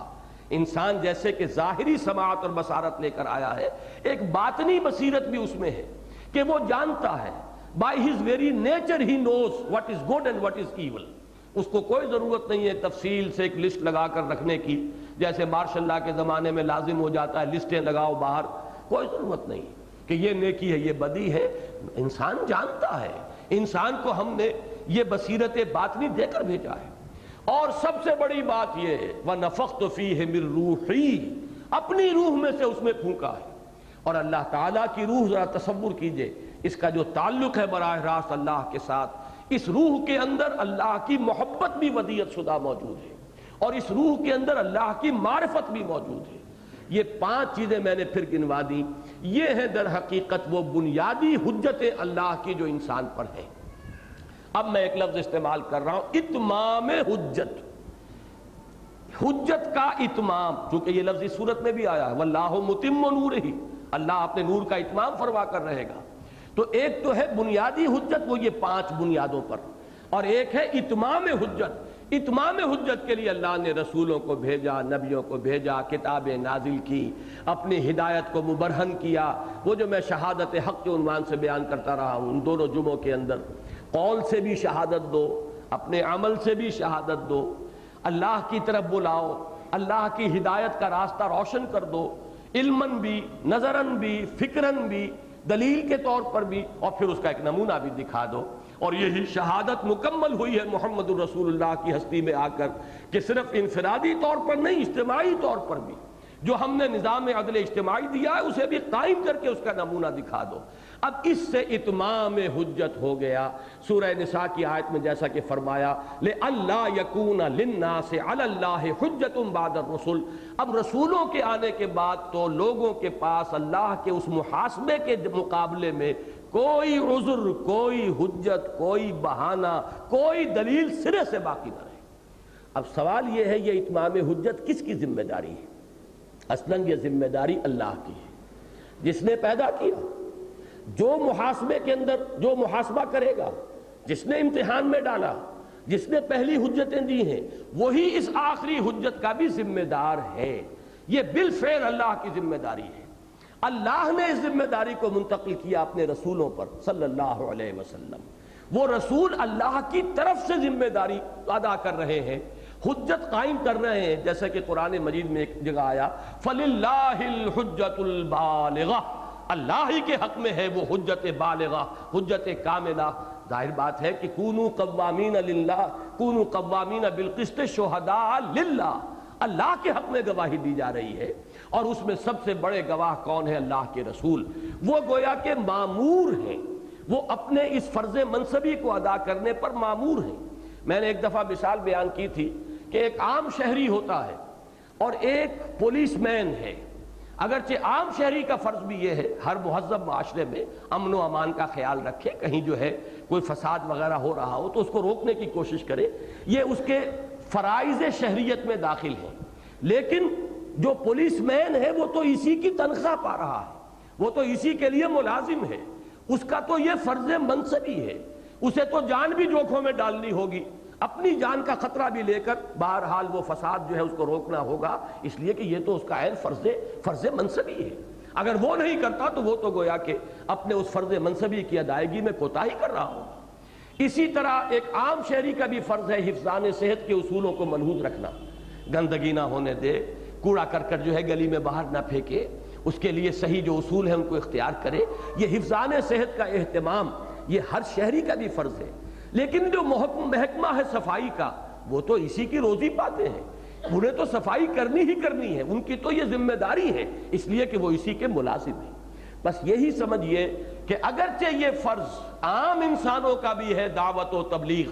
جو بھی حق جس کو مل گیا ہے اس کے ذمے ہے کہ حق کو آگے پہنچائے، یہ انسانی کردار کا لازمی تقاضا ہے کہ جو شے میں نے حق سمجھی میں اسے لوگوں تک پہنچاؤں، یہ میری لوگوں کی خیر خواہی کا بھی تقاضا ہے، جو بات مجھے اپنے لیے اچھی لگی وہ میں اپنے بھائی کے لیے بھی پسند کروں، یہ میری غیرت حق کا بھی تقاضا ہے کہ جس شے کو میں نے حق سمجھا ہے اسے میں پامال نہ دیکھ سکوں۔ یہ تین چیزیں ذہن میں رکھیے کہ اس کی روح سے ہر شہری کا بھی فرض ہے دعوت حق، احقاق حق، ابطال باطل، لیکن رسول تو گویا کہ مامور من اللہ ہے اسی کام کے لیے، وہ تو اسی کام پر مامور کیے گئے، ان کا تو فرض منصبی ہی یہ ہے، انہیں تو جینا ہے اس کے لیے، انہیں تو سونا ہے اس کے لیے، جاگنا ہے اس کے لیے، ان کی پوری زندگی کا مرکز و محور جو ہے وہ یہی بن جائے گا، اس لیے کہ ان کے ذمے ہے اللہ کی طرف سے لوگوں پر حجت قائم کر دینا۔ اب اس سے آگے سمجھیے انسانوں میں سے یا امتیوں میں سے جو اس کام میں آگے بڑھے گا اور دست و بازو بنے گا وہ گویا کہ مددگار ہو گیا اللہ کا بھی، اس لیے کہ اصلاً ذمہ داری حجت قائم کرنے کی اللہ کی ہے، اللہ نے اپنی وہ ذمہ داری ڈیلیکیٹ کی ہے اپنے رسولوں کو، بنیادی طور پر ان کا فرض ہے کہ شاہدن علیکم انا ارسلنا الیکم رسولا شاہدن علیکم کما ارسلنا الی فرعون رسولا، اصل ذمہ داری محمد الرسول اللہ کی ہے صلی اللہ علیہ وسلم۔ اسی طرح فکیف اذا جئنا من کل امۃ بشہید وجئنا بک علی ہؤلاء شہیدا، کیا ہوگا اس دن جس دن ہم ہر امت میں سے ایک گواہ کھڑا کریں گے اور اے نبی آپ کو لائیں گے گواہ بنا کر ان پر۔ تو معلوم ہوا کہ اصل گواہ تو ہے محمد صلی اللہ علیہ وسلم، لہذا اصل ذمہ داری انہی کی ہے۔ اب جو بھی امت میں سے اس کام میں اپنی توانائیاں کھپا رہا ہے، اپنی صلاحیتیں لگا رہا ہے، اپنے وسائل صرف کر رہا ہے، اپنا وقت لگا رہا ہے، وہ گویا کہ فی الواقع حقدار ہیں اس کے کہ وہ اللہ کے مددگار قرار پائیں اور محمد الرسول اللہ صلی اللہ علیہ وسلم کے مددگار قرار پائیں۔ گویا کہ یہ محض صرف ایک دلجوئی کے لیے یا حوصلہ افزائی کے لیے نہیں ہے، بلکہ خالص جو منطقی اور فلسفیانہ اور حکمت جو ہے اس کی نبوت اور رسالت کے منصب کی، اس کا عین تقاضا ہے کہ اب امت اگر یہ کام کرتی ہے تو واقعتاً انصار اللہ اور انصار محمد صلی اللہ علیہ وسلم، انصار اللہ و انصار الرسول صلی اللہ علیہ وسلم کے خطاب کے مستحق قرار پائیں، تو ایک منطقی ربط ہے اس لفظ کے استعمال میں، اور اسی کو میں نے واضح کرنے کے لیے یہ پورا پس منظر جو ہے آپ کے سامنے رکھا ہے۔ ویسے یہ کہ بڑی شرح و بسط کے ساتھ میں نے اس پر آج سے کوئی 13-14 برس پہلے قرآن کانفرنسوں کا بھی ہمارا سلسلہ شروع ہی ہوا تھا، تیسری یا چوتھی قرآن کانفرنس تھی، اس میں میں نے ایک مقالہ پڑھا تھا نبی اکرم صلی اللہ علیہ وسلم کا مقصد بعثت، وہ پھر اب کتابی شکل میں بھی تھا، 3-4 ایڈیشن چھپے تھے پہلے، اب اس کی ایک تازہ نئی کتابت کے ساتھ اور اس سے زیادہ اہتمام کے ساتھ بہت ہی تھورو اس کی تصحیح کر کے اس کے ٹیکسٹ کی اس کو دوبارہ شائع کر رہے ہیں، وہ قریب انشاءاللہ آ جائے گا، تو اس کے بعد یہ مضمون جو ہے بہت منقع ہو کر آپ حضرات کے سامنے ہوگا کہ در حقیقت یہ حجت قائم کرنا اللہ کی ذمہ داری ہے، اللہ کی طرف سے اس کے لیے مامور من اللہ، اللہ کے رسول ہیں۔ اب ان کے ساتھ در حقیقت امت کو مستقل طور پر اٹیچ کر دیا گیا ہے تا قیام قیامت، جو میں نے جمعے کی تقریر میں کہا تھا کہ یہ 2 لنکس تھے ہمیشہ سے رسالت کے، رسول ملک، رسول بشر۔ اللہ سے جبرائیل نے پیغام لیا اور محمد کو پہنچا دیا، محمد نے صلی اللہ علیہ وسلم جبرائیل سے وصول کیا اور امت کو پہنچا دیا۔ اب اس امت کا کام ہے کہ پوری نوع انسانی کو تا قیام قیامت پہنچاتی رہے۔ اب یہ 3 لنکس پر یہ سلسلہ رسالت مشتمل ہو گیا، جبکہ آپ سے پہلے ہمیشہ یہ 2 پر مشتمل رہا۔ ایک رسول کی دعوت لوگوں نے گم کر دی تو دوسرے رسول، اب ان کے پاس پھر وہ رسول ملک آ رہے ہیں، رسول بشر تک پہنچ گیا، رسول بشر نے انسانوں تک پہنچا دیا۔ یہ 2 لنکس چلے آ رہے تھے جو سورہ حج کے آخری رکوع میں بیان کیا گیا، اللہ یصطفی من الملائکۃ رسلا ومن الناس، یہ قاعدہ کلیہ تھا کہ اللہ پسند فرما لیتا ہے اپنے فرشتوں میں سے بھی کسی کو ایلچی بنا لیتا ہے، جس کو چاہتا ہے، جس کو پسند کرتا ہے، وہ حضرت جبرائیل ہے علیہ الصلوۃ والسلام، اور انسانوں میں سے بھی جس کو چن لیتا ہے، پسند کر لیتا ہے، مصطفیٰ بنا دیتا ہے۔ ان اللہ اصطفیٰ آدم و نوحا وآل ابراہیم وآل عمران علی العالمین، اللہ نے چنا ان کو، کبھی حضرت ابراہیم کو چنا، کبھی موسیٰ کو چنا، کبھی عیسیٰ کو چنا، کبھی نوح کو چنا، ہود کو چنا، اور بالآخر چن لیا محمد الرسول اللہ صلی اللہ علیہ وسلم کو، جو محمد مصطفیٰ ہے، احمد مجتبیٰ ہے صلی اللہ علیہ وسلم۔ اب اس کے بعد فرمایا یا ایھا الذین آمنوا، وہ جو پہلی آیت ہے ارکعوا واسجدوا واعبدوا ربکم وافعلوا الخیر لعلکم تفلحون وجاہدوا فی اللہ حق جہادہ ھو اجتباکم، اب تمہارا چناؤ ہو گیا ہے، اب تمہیں سلیکٹ کر لیا اللہ نے، اب تمہیں پسند کر لیا ہے ایک تیسرے لنک کی حیثیت سے، رسول ملک، رسول بشر، اور اب امت محمد صلی اللہ علیہ وسلم تا قیام قیامت لیکون الرسول شہیدا علیکم وتکونوا شہداء علی الناس۔ تو یہ پورا فلسفہ ہے نبوت و رسالت کا، غرض و غایت کیا ہے،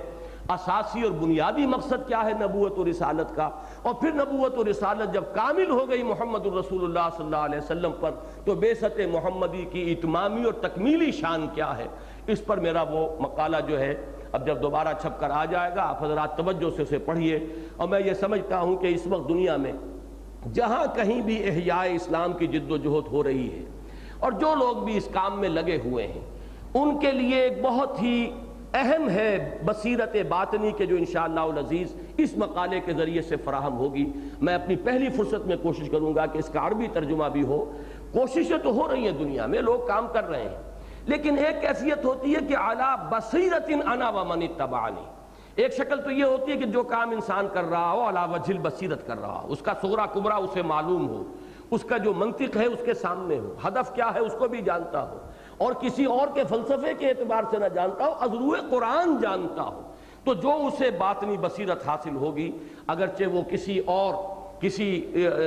کسی مصنف کے زیر اثر، کسی بہت بڑے قائد کے زیر اثر، کسی مدرس قرآن کے زیر اثر آ کر اگر وہ جد و جہد میں لگ بھی گیا ہے، لیکن اسے خود وہ ذاتی جو ہے انلائٹنمنٹ حاصل نہیں ہے، وہ باطنی بصیرت اسے حاصل نہیں ہے، تو وہ زیادہ دیر تک چل نہیں پائے گا، یا پھر وہ تحریکیں جو ہیں کچھ عرصے کے بعد جو ہے از خود مدھم پڑتی چلی جاتی ہیں۔ اس کے لیے ضرورت ہے کہ قل ھذہ سبیلی ادعو الی اللہ علی بصیرۃ انا ومن اتبعنی، اے نبی کہہ دیجئے یہ ہے میرا وہ راستہ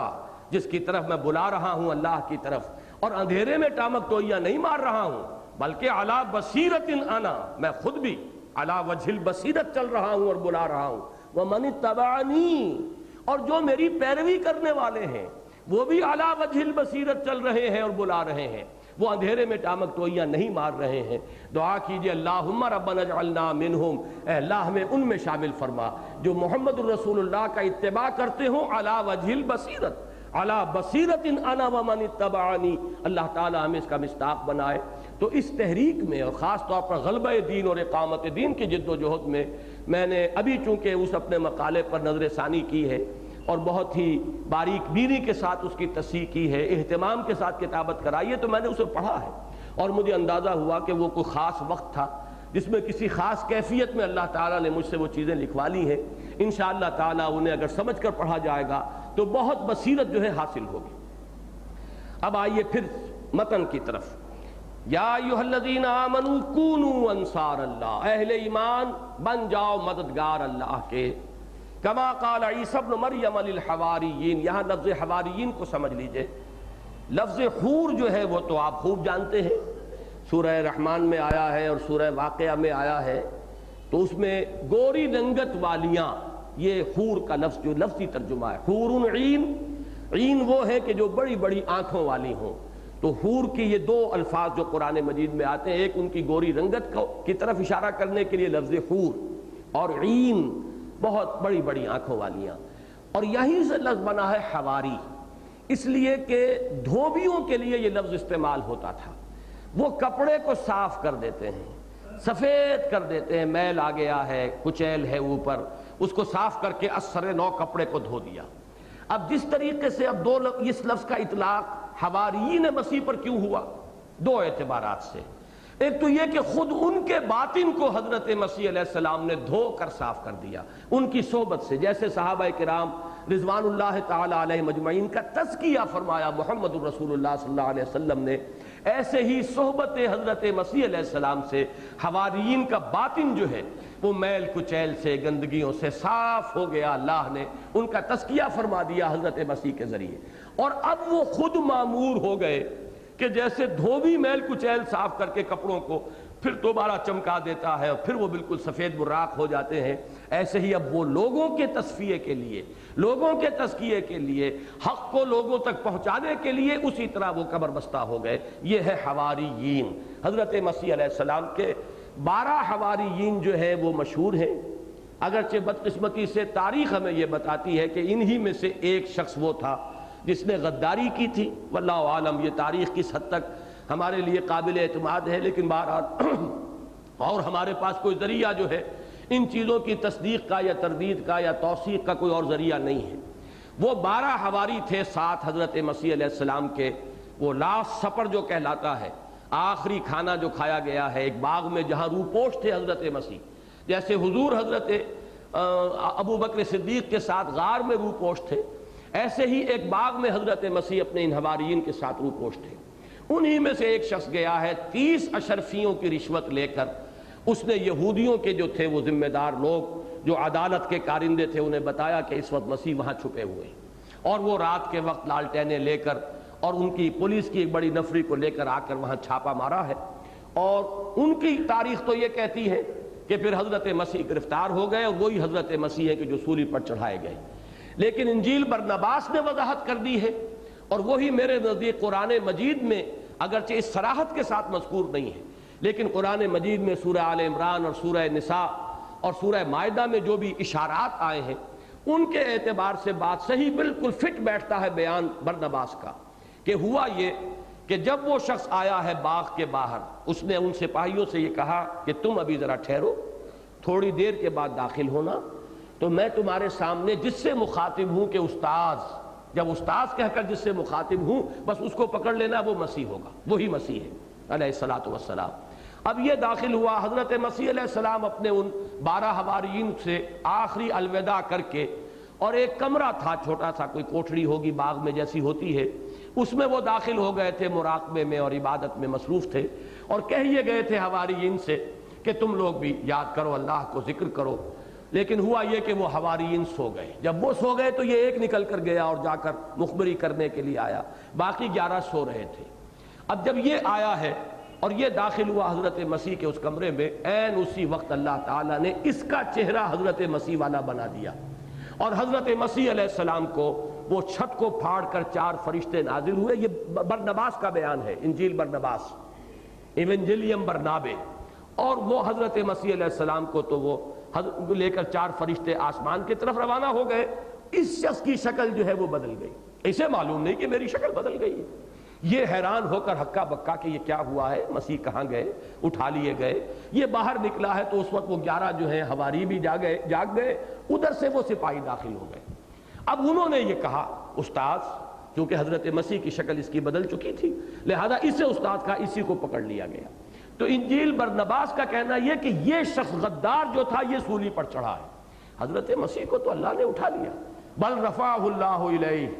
ولکن شبہ لہم وما صلبوہ وما قتلوہ۔ اب یہ تمام الفاظ جو قرآن مجید کے ہیں، معلوم یہ ہوتا ہے کہ اس کی شرح بالکل صحیح یہی بنتی ہے، واللہ عالم۔ لیکن اس کے بعد کیا ہوا ہے، یہاں قرآن مجید ان کا ذکر کر رہا ہے مقام مدح میں، مذمت کا کوئی پہلو یہاں نہیں ہے، وہ تاریخ کی بات جو ہے وہ علیحدہ ہے۔ اور اگر ان میں سے ایک یہ بھی میں آپ سے عرض کر دوں، بعض حضرات کے نزدیک 72 تعداد ہے حواریین کی، یہ 12 تو ان میں سے وہ تھے جو مستقل ساتھ رہتے تھے حضرت مسیح کے، باقی یہ کہ اصل میں تو حواریین مسیح کی تعداد 72 ہے۔ اور یہ بھی آپ حضرات نوٹ کر لیجئے کہ 72 ہی کی تعداد تھی ان صحابہ کرام کی جنہوں نے بیعت عقبہ ثانیہ میں بیعت سمع و طاعت کی ہے محمد الرسول اللہ صلی اللہ علیہ وسلم کے دست مبارک پر۔ بایعنا رسول اللہ صلی اللہ علیہ وسلم علی السمع والطاعت فی العسر والیسر الی آخر الحدیث۔ تو یہ جو روایت ہے 72 مرد اور 3 عورتیں تھیں، تو 72 مردوں میں سے پھر حضور نے 12 کو نقیب بنایا تھا، ان میں سے 9 جو ہے وہ خزرج میں سے تھے اور 3 اوس میں سے۔ تو یہ کچھ 12 اور 72 کا عدد جو ہے کچھ ٹیلی کرتا ہے. یہاں بھی 12 قبیلے تھے بنی اسرائیل کے، وہاں بھی 12 نقیبہ کا لفظ آتا ہے کہ حضرت موسیٰ علیہ السلام نے بھی ہر قبیلے میں سے ایک کو نقیب بنایا تھا. پھر یہ 12 حواری تھے جو حضرت مسیح کے ساتھ مستقل رہتے تھے. 72 کل تعداد تھی حواریین کی کہ جو ویسے آپ پر ایمان لائے تھے. تو کما قال عیسی ابن مریم للحواریین من انصاری الی اللہ، جیسے کہ کہا تھا عیسیٰ ابن مریم نے اپنے حواریین سے کون ہے میرا مددگار اللہ کی راہ میں. اب میں نے یہاں عرض کر دیا 2 مقامات وہ تھے جہاں بریکٹڈ ہے اللہ کا اور اس کا رسول، 2 مقامات یہ جہاں اللہ کی نصرت کا ذکر علیحدہ ہے اور رسول کی نصرت کا ذکر علیحدہ ہے. لیکن رسول کی نصرت کے ساتھ الفاظ کیا ہے؟ من انصاری الی اللہ. میں اپنے ذاتی کسی کام میں تم سے مدد نہیں چاہ رہا، مجھے کوئی ذاتی احتیاج نہیں ہے. یہ بہت اہم معاملہ ہے نبی اکرم صلی اللہ علیہ وسلم کی سیرت مطہرہ کا، جو اکثر و بیشتر ہماری نگاہوں سے اوجھل ہے. اور اوجھل اس لیے ہے کہ ہمارے مذہبی رہنماؤں کا چونکہ کردار کچھ مختلف ہے، تو وہ اپنے کردار کی جو بھی اس کے اندر کمی کا پہلو ہے نمایاں کرنے کے لیے حضور کے کردار کے اس پہلو کو سامنے نہیں لانا چاہتے کہ جس سے کوئی ریفلیکشن ہو ان کے اپنے معاملے پر. اور وہ یہ ہے کہ محمد الرسول اللہ صلی اللہ علیہ وسلم انتہائی غیور تھے. کسی شخص کی شخصی معاونت اور شخصی مدد آپ قبول نہیں کرتے تھے. یہاں تک الفاظ آتے ہیں کہ آپ صلی اللہ علیہ وسلم اگر سواری پر ہوتے تھے اور آپ کا کوڑا زمین پر گر جاتا تھا تو آپ کسی سے یہ نہیں کہتے تھے کہ مجھے میرا کوڑا اٹھا کر دے دو. اپنی سواری کو بٹھا کر خود اتر کر کوڑا اٹھا لینا یہ آپ کو زیادہ پسند تھا بنسبت اس کے کہ کسی سے کہا جائے کہ مجھے یہ کوڑا تھما دو. اس میں بھی ایک طرح کی استمداد ہے. آپ نے مدد طلب کی، آپ نے اس کی اعانت چاہی، اس کی کوئی نہ کوئی قوت جو ہے وہ آپ کے ذاتی کام میں صرف ہوئی. اس درجے غیور. اور اس میں ایک واقعہ اگر نہ سناؤں تو واقعہ یہ ہے کہ وہ بات اس درجے میں واضح نہیں ہو سکے گی. ہجرت کے لیے آپ کو یاد ہوگا یہ واقعات جو ہیں کافی لوگوں کے علم میں ہے کہ حضور نے تمام صحابہ کو اجازت دے دی تھی، خود منتظر تھے ہجرت مدینہ کے ضمن میں کہ ایکسپریس پرمیشن جو ہے واضح اجازت اللہ کی طرف سے آئے تب آپ روانہ ہوں. حضرت ابو بکر بھی ہیں، آپ کے یار غار ہیں، ساتھی ہیں، رفیق ہیں، وہ بھی منتظر ہیں. انہوں نے 2 اونٹنیاں خوب کھلا پلا کے تیار اس کے لیے اہتمام کیا ہوا. حضور کو کچھ معلوم نہیں، لیکن اپنے طور پر کہ سفر ہونا ہے، حکم آئے گا، اجازت ہوگی، میں حضور کے ساتھ ہوں گا، آپ کی رفاقت کا شرف حاصل کروں گا، تو 2 اونٹنیاں بڑی توانا تیار ہونی چاہیے. ان کے لیے خوب اہتمام کیا اور پوچھتے رہتے حضور اجازت آ گئی کہ نہیں ابھی اجازت نہیں آئی. ایک روز حضرت عائشہ فرماتی ہیں کہ ہم حیران ہو گئے عین دوپہر کے وقت. اور عرب میں یہ بہت غیر معمولی بات ہے، دوپہر کے وقت کوئی کسی کو وزٹ نہیں کرتا. آج بھی ان کی تہذیب کے اندر یہ چیز شامل ہے.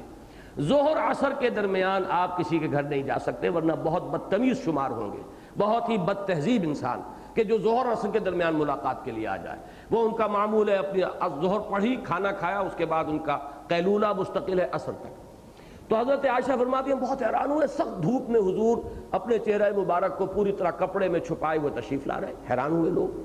حضور تشریف لائے، آپ نے حضرت ابو بکر سے فرمایا کہ ذرا تخلیہ چاہیے، علیحدہ جو بات کہنا چاہتے. انہوں نے فرمایا کہ یہاں حضور غیر کون ہے؟ آپ ہی کے اہل، چونکہ حضرت عائشہ سے نکاح ہو چکا تھا، رخصتی نہیں ہوئی تھی، آپ کے اہل ہے یہاں پر اور میں ہوں یہاں پہ، کوئی غیر تو ہے نہیں. تب حضور نے فرمایا کہ ہجرت کی اجازت آ گئی ہے. اس پر اب حضرت ابو بکر نے ذرا تصور کیجئے کہ کس قدر خوشی ہوئی ہوگی کہ میں ایک بات کہوں گا تو حضور مجھے شاباش دیں گے، میری تحسین کریں گے، مجھے اس کا جو ہے اللہ اور اس کے رسول کی طرف سے ایک حوصلہ افزائی مجھے ملے گی. تو فوراً عرض کرتے ہیں حضور میں نے 2 اونٹنیاں بڑی تیار کی ہوئی ہیں، خوب فربا کیا ہوا ہے، توانا ہے، صحت مند ہے، میں نے تیاری کی ہوئی ہے. اب ذرا دیکھیے کیا حال ہوا ہوگا حضرت ابو بکر کا جب حضور کا جواب یہ تھا کہ اچھا ٹھیک ہے 1 اونٹنی میں استعمال کروں گا لیکن میں اس کی قیمت ادا کروں گا. حضرت ابو بکر رونے لگے اور ان کے الفاظ یہ تھے کہ یا رسول اللہ یہ جان اور مال کیا آپ کے سوا کسی اور کے لیے؟ یعنی کیا مجھ سے بھی آپ یہ مغایرت برت رہے ہیں، مجھ سے بھی یہ مغایرت کا معاملہ؟ لیکن یہ کہ بہرحال محمد الرسول اللہ کا مزاج یہ تھا. اگر ہم اپنے آپ کو اس کہیں معیار پر تولنے لگے تو معلوم ہوگا کہ نسبت خاک رابع عالم پاک. یہ ہے اصل میں وہ شے کہ جس کی وجہ سے ہم ان چیزوں کو نمایاں نہیں کرتے کہ کہیں لوگ ان معیارات کے اوپر ہمیں ناپنا تولنا نہ شروع کر دیں۔ تو حضور کی سیرت کا یہ سن رکھیے کہ من انصاری، کون ہے میرا مددگار، جو کوڑا اٹھانے کے لیے کسی کو کہنے کو تیار نہیں ہے، وہ اپنے کسی ذاتی کام کے لیے، اپنے کسی ذاتی مسئلے کے لیے کسی سے مدد نہیں مانگ سکتا، یا مدد درکار ہے دین کے لیے۔ کس لیے؟ اتمام حجت کرنا ہے خلق خدا پر خدا کی طرف سے، اور یہ اتمام حجت کرنا میرا فرض ہے، میری ذمہ داری ہے، مامور من اللہ میں ہوں، لہذا جو کوئی میری مدد کرتا ہے وہ میرا مددگار ہے اللہ کی راہ میں۔ تو ایک ایک لفظ کی اصل حقیقت کو سمجھ لیجئے، میرا مددگار کیوں ہے؟ اس لیے کہ ذمہ داری اصلاً میری ہے، جیسا کہ میں وضاحت کر چکا ہوں کہ حجت قائم کرنا اللہ کی ذمہ داری ہے، اللہ نے وہ ذمہ داری ڈالی اپنے رسول پر، تو اصلاً یہ ذمہ داری ہے رسول کی۔ اب جو کوئی بھی دست و بازو بنے گا وہ گویا کہ اللہ کا مددگار بھی ہو گیا، لیکن یہ کہ عالم واقعہ میں وہ مددگار رسول کا ہے صلی اللہ علیہ وسلم۔ تو یہی پکار ہے من انصاری الی اللہ، کون ہے میرا مددگار اللہ کی طرف، اللہ کی راہ میں۔ اسی کو اصل میں نبی اکرم صلی اللہ علیہ وسلم کی سیرت مطہرہ کے حوالے سے ہمیں سمجھ لینا چاہیے کہ یہیں سے اس جماعت کی بنیاد بنتی ہے۔ کون ہے میرا مددگار؟ آپ کے علم میں ہوگا کہ حضور کی وہ حدیث بارہا میں نے پڑھی ہے کہ بلغوا عنی ولو آیتن، پہنچاؤ میری جانب سے چاہے ایک ہی آیت ہو۔ انی میں ترجمہ جو ہے میری جانب سے، مجھ سے، اس کا مفہوم پورے طور سے واضح نہیں ہوتا اردو ترجمے میں، لیکن انگریزی میں جو میں الفاظ استعمال کرتا ہوں آن مائی بہاف، جو تبلیغ بھی ہو رہی ہے آن بہاف آف محمد ہے صلی اللہ۔ حضور صلی اللہ علیہ وسلم کی حیات طیبہ میں صحابہ کرام آپ کے مددگار بنے، ان میں سے ایک گروہ کا تو نام ہی پڑ گیا انصار۔ حقیقت میں تو مہاجرین سب سے بڑے مددگار تھے حضور کے، لیکن یہ کہ جب صحابہ میں ہم دو جماعتوں کی حیثیت سے علیحدہ علیحدہ نام لیتے تو مہاجرین و انصار، لیکن حقیقت میں ابو بکر سے بڑھ کر مددگار اور کون، اور حضرت عمر اور حضرت حمزہ سے بڑھ کر مددگار اور کون ہوگا؟ انصار کا درجہ تو بہرحال ان کے بعد آتا ہے۔ یہ سب اعوان و انصار ہیں محمد الرسول اللہ صلی اللہ علیہ وسلم کے، کہ جو خلق خدا پر اتمام حجت کے لیے دست و بازو بن گئے حضور کے، خود آپ کی حیات طیبہ کے دوران، اور دین کی اقامت اور جد و جہد میں آپ کے ساتھ جڑ گئے۔ جہاں آپ کا پسینہ گرا وہاں اپنے خون کی ندیاں بہا دیں، یہاں تک کہ وہ وقت آ گیا جاء الحق وزہق الباطل ان الباطل کان زہوقا۔ لیکن جب یہ بات سامنے رہے گی کہ یہ تو ہونا ہے گلوبل لیول پر، یہ ہونا ہے عالمی سطح پر، پورے عالم انسانی کی طرف بعثت ہے محمد الرسول اللہ صلی اللہ علیہ وسلم کی، اب ظاہر بات ہے کہ اس کے لیے اجتماعیت درکار ہوگی۔ وہ اجتماعیت اسی نہج کی، اسی کی ریفلیکشن اس میں ہو، اسی کا عکس موجود ہو تو یہ کام ہوگا۔ لہٰذا یہیں سے آپ کو اجتماعیت کی بنیاد ملتی ہے۔ ہمیشہ اس نوع کی اجتماعیت جو بھی قائم ہوگی اس کی بنیاد یہ ہوگی کہ اللہ کسی ایک شخص کو پہلے ہمت دیتا ہے، کسی میں ایک داعیہ پیدا ہوتا ہے، داعیہ کے لفظ کو نوٹ کیجئے، داعیہ اندر کی ارج کو کہتے ہیں، کسی میں اللہ تعالیٰ کے فضل و کرم سے وہ داعیہ پیدا ہوا، اس داعیہ باطنی کی بنیاد پر کوئی شخص داعی بن کر سامنے آئے گا، اور پھر وہ یہی الفاظ جو ہے کہے گا من انصاری الی اللہ، جنہیں اس پر اعتماد ہو۔ فرق کیا رہے گا؟ حضور صرف داعی نہیں تھے، رسول تھے۔ حضور صرف سپہ سالار نہیں تھے، رسول بھی تھے۔ حضور صرف مربی نہیں تھے، رسول بھی تھے۔ حضور صرف حاکم نہیں تھے، رسول بھی تھے۔ حکمران تھے، آپ سربراہ مملکت تھے، لیکن رسول بھی تھے۔ حضور کی تمام حیثیتوں پر آپ کی حیثیت نبوت اور رسالت چھائی ہوئی ہے، اور بدقسمتی سے یہی وجہ ہو گئی ہے کہ ہم لوگوں نے دوسری حیثیتوں کو نظر انداز کر دیا ہے۔ آپ یقیناً رسول بھی ہیں لیکن داعی بھی ہیں، آپ رسول بھی ہیں معلم بھی ہیں، آپ رسول بھی ہیں قاضی القضات بھی ہیں۔ مدینے میں کون مقدمات طے کر رہا تھا؟ آپ رسول بھی ہیں، بدر اور احد کے سپہ سالار بھی ہیں، آپ رسول بھی ہیں اور مربی بھی ہیں۔ اب بعد میں امت میں آ کر یہ سارے منصب جو ہے تقسیم ہوتے چلے گئے، کوئی مربی ہیں تزکیہ کر رہے ہیں، ایک خانقاہی نظام بن گیا ہے، کوئی معلم ہے اب وہ مدرسے کھول کر دارالعلوم چلا رہے ہیں، پڑھا رہے ہیں، کوئی اب حکومت جو ہے کسی کے ہاتھ میں ہے، کوئی قاضی القضات ہے۔ یہ ساری انسٹیٹیوشنز جو ہیں حضور صلی اللہ علیہ وسلم کی سیرت مطہرہ میں جمع تھی، اور ان سب کے اوپر آپ کی حیثیت نبوت و رسالت۔ آئندہ اب کیا ہوگا کہ حضور صلی اللہ علیہ وسلم کی یہی حیثیتیں ان انسانوں میں ہوں گی جو نبی نہیں ہوں گے، رسول نہیں ہوں گے. جیسے کہ حضور نے حضرت علی سے خطاب کر کے فرمایا تھا، جب غزوہ تبوک میں حضرت علی کو ساتھ نہیں لے کر جا رہے تھے تو کچھ احتجاجاً کچھ شکوہ کیا کہ آپ مجھے عورتوں کے ساتھ بھیج رہے ہیں، بٹھا رہے ہیں مدینے کے اندر. حضرت علی نے جب یہ شکایت کیا، شکوے کے انداز میں کہا، تو حضور نے دل جوئی کے لیے فرمایا کہ علی،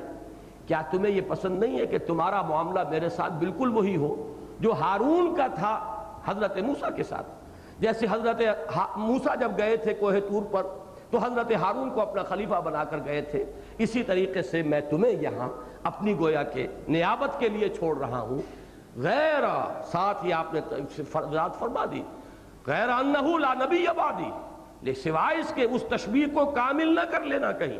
اگر کامل کر لو گے کہ جیسے حضرت ہارون تھے حضرت موسیٰ کے ساتھ، تو حضرت ہارون تو رسول بھی تھے، تو جو ذرا سا اشتباہ پیدا ہو سکتا تھا آپ نے فوراً اس کا سد باب کر دیا، سوائے اس کے کہ میرے بعد نبی کوئی نہیں. نبوت کے سوا وہ حیثیت برقرار رہے گی.